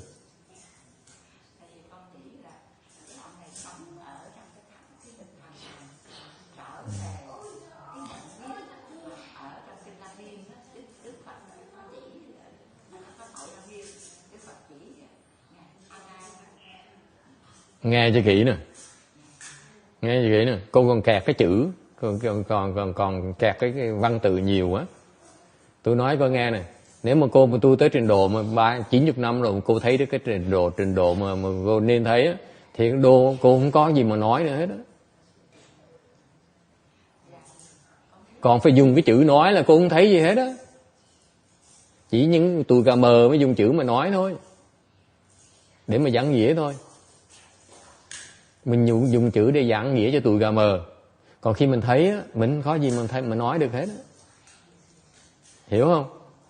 Thành ra phải đọc mới cẩn thận. Là hỏi cái đứa gà mờ là ai, mới hỏi là tại sao tôi dùng cái chữ để giảng nghĩa cái trình độ cho họ hiểu. Cái tụi thanh văn mới giảng nghĩa chữ, tụi thanh văn nó mới hiểu được. Đó. Những cái người trình độ nó thấp phải giảng trình độ thấp hơn một tí để người ta hiểu được. Chứ đâu có thể mà đâu có gì mà giảng đâu. She asked a lot of questions. I corrected her. I said, she said the one man said some kind of chant people or meditation people said, the first 30 years of my practice I see the river and the mountains are as real. The next 30 years of my cultivation career, I found them to be false. And the third 30 years of my career, I found them to be real again. I said, there's no such a thing. Whoever translated that is full of it. He said, oh yeah, you're right. That's not exactly the way I remember. So I correct myself. The first 30 years of my career, cultivation career, I see the rivers and the mountains as the rivers and the mountains. So she became liberal and liberalized it and used the word real. Okay? The actual thing she claimed is that I see rivers and mountains as rivers and mountains. The next 30 years and of my cultivation career, I see rivers and mountains as not rivers and mountains. See how liberal she became with her translation in her memory, in her old age. And in 30 years, I see them as rivers and mountains again. So this guy must have tremendous enlightenment to teach us that. I said, you have to be careful. You guys are so stuck. You bookworms are so stuck on words. You have to see who the guy who explains it. You have to see who explains it to. Because if you really understand, there's nothing to explain to you. You are no longer bound by words. However, because you are explaining it to a bunch of idiots, and therefore you have to use words in a way that idiots can understand it.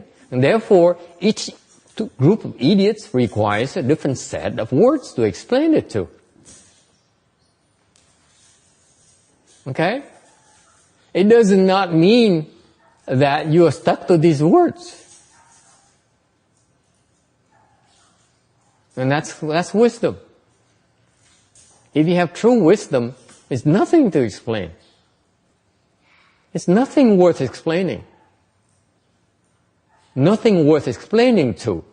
Nếu quý vị có huệ, thì quý vị thấy rằng không có gì xứng đáng để mình giảng hết á.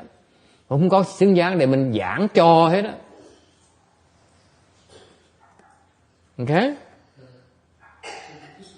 But because you don't get it, tại vì cái người mình giảng cho người ta không hiểu nữa, nên phải dùng cái phương tiện mà dùng vào cái chữ mà người ta hiểu được, mình giảng cho người ta thôi, không có gì mà giảng hết đó. So because you guys are confused, that's why we need to use words that you understand, you think you understand, so to help you, bring you further, a little bit further away from your confusion. That's all.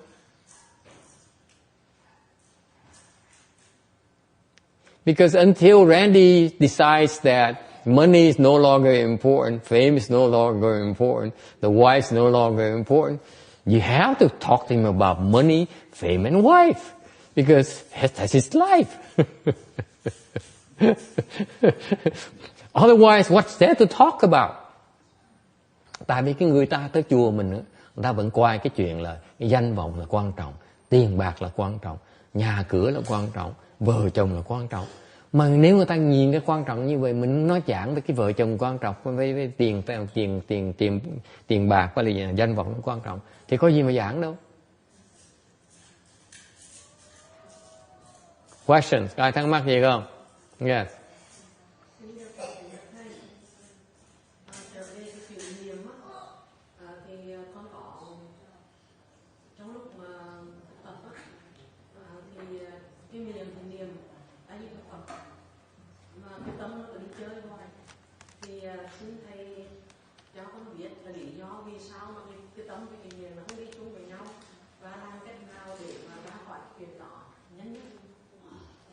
So he says, I have a real practical question for you.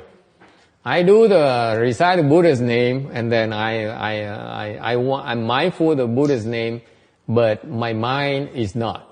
It false thinks. It wants to go somewhere else. It wants to go back to Vietnam and visit my family, and so what is the best way? What is the best way for me to quickly eradicate all these false thoughts? If I knew, you think I'd be here talking to you? Nếu mà tôi biết là tôi ngồi đây quý vị làm cái gì? I false think too. Tôi ngồi tôi cũng vọng tưởng vậy đó.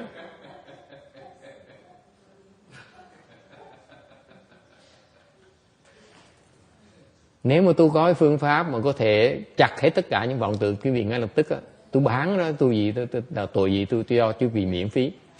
If I have a formula to help you undo all your false thinking, I would be going into business selling it, not giving it away for free, because this is what we are all afflicted with.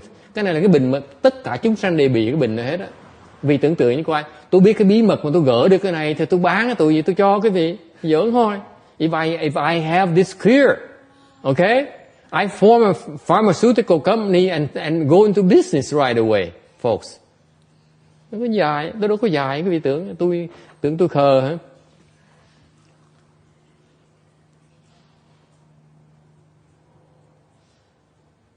Okay.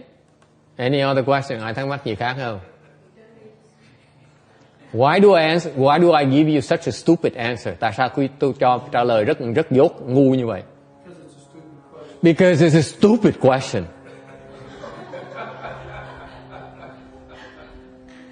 Hỏi ngu tôi trả lời ngu.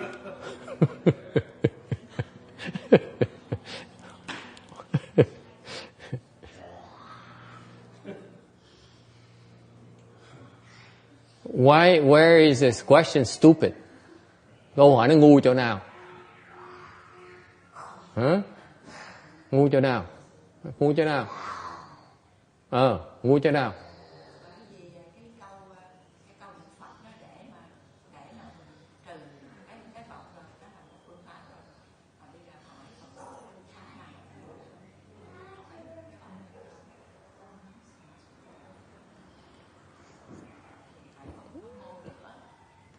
So you have one Dharma, Buddha reciting Buddha's name already. Now you want another Dharma door? Where is the question stupid? Cái câu nó ngu ở chỗ nào? Come on, folks. Don't be polite now. If I brand it as stupid, and let me assure you, it is stupid. Don't have to worry about not offending anyone. Okay? Definitely a stupid question. Now your mission is to find where it is stupid. It's only 10 different words together, put together. It must be somewhere where it's stupid. Yes. You just got the one mind anyway. You can't focus it. The mind is wandering and it's going somewhere else. Ok, có một tâm mà mình không chú tâm thì nó sẽ chạy tầm bậy tầm bạ. Yes, Ru Ching. Yu Bần Zai Nar.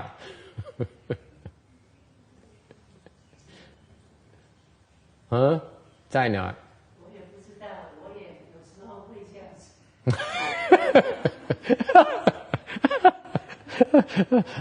She says, I don't know either because I often also have the same problem. She has the same question as well. What she means is that I also often ask myself, how can I quickly get rid of this? Và nói là tôi cũng không biết, tại vì tôi cũng thường xuyên có cái vấn đề như vậy đó. Yes, Janice, where is it stupid?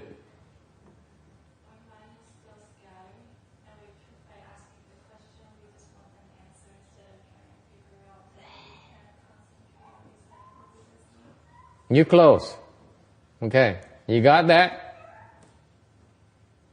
You close. You at the door of stupidity.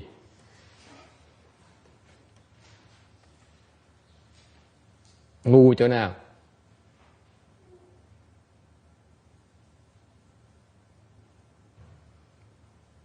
Ngu ở chỗ thấy cái hay mà không thấy, mà thấy cái ngu không à, thấy cái dở không à. It's stupid because she insists on seeing the negative side and not the positive aspect of it. Không phải gọi là ngu chứ. Nếu mà không ngu tôi đâu có chửi rồi. Are you stupid too? Cái gì cũng ngu luôn hả? Oops. Oh, it's the same group. I'm still insulting the same group. I'm still safe. You get it or not?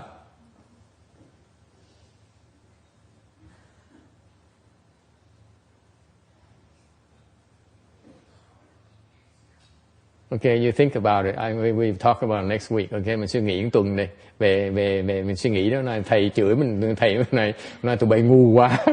just go back and for a week. Next week, think about why do I call you stupid? Yes, Amy. She's not willing to wait for a week. Let's settle it right now. Yes.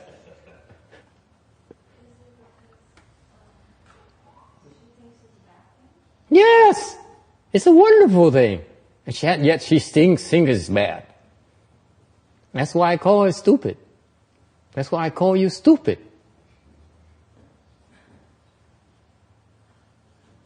Why is it a good thing? Where is good? Why is not bad?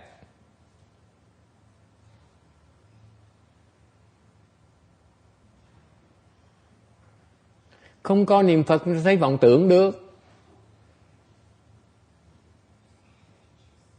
If you don't recite the Buddha's name, how are you going to see that you have false thinking?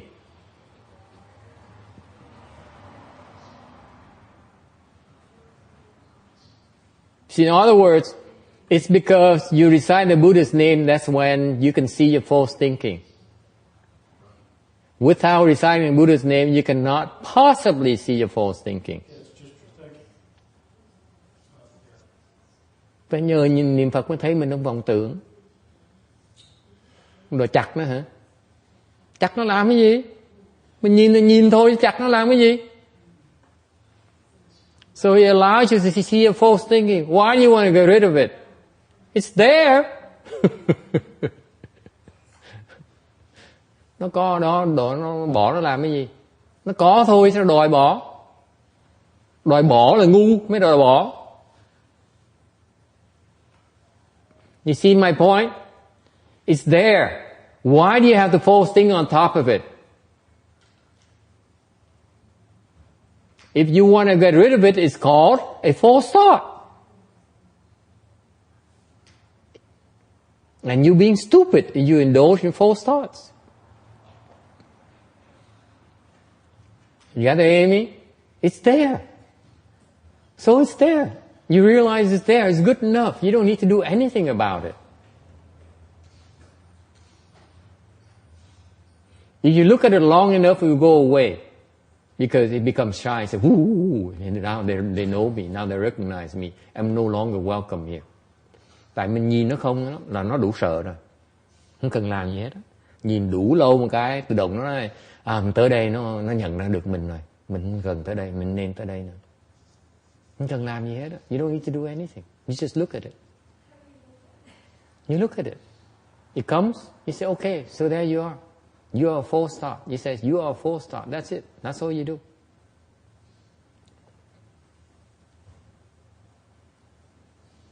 You add no more on top of it. Không làm gì hết. Nó tới chỉ nhìn nó thôi.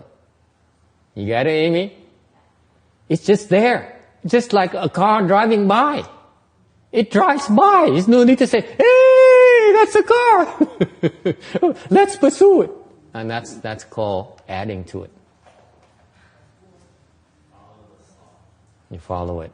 You add a thought on top of it. You say, it's an ugly car. It is undesirable car. I'd rather have a German-made car. I don't like these American-made cars. But, and so on. All those are unnecessary. You just look at it. Thịnh nghe có hiểu không? Chỉ nhìn thôi, không được làm gì hết. Cái đó gọi là thiền. That is meditation. That is called reciting Buddha's name. Cái đó là niệm Phật. Yes? Is it clear? La nghe có hiểu không? Mình chỉ nhìn thôi. Kim nghe hiểu không? Không cần suy nghĩ. Mình chỉ nhìn nó thôi. Mình biết nó là đủ rồi. As soon as you spot it, you recognize it, that's enough.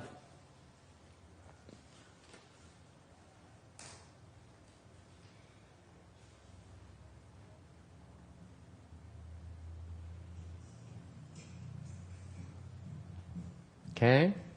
Let me tell you.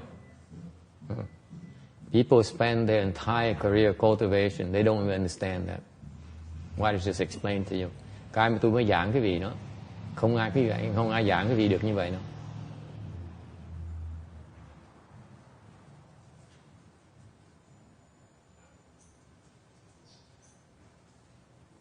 Why not? Tại sao giảng được? Tại làm đâu có được đâu mà giảng được. Because they can't do it.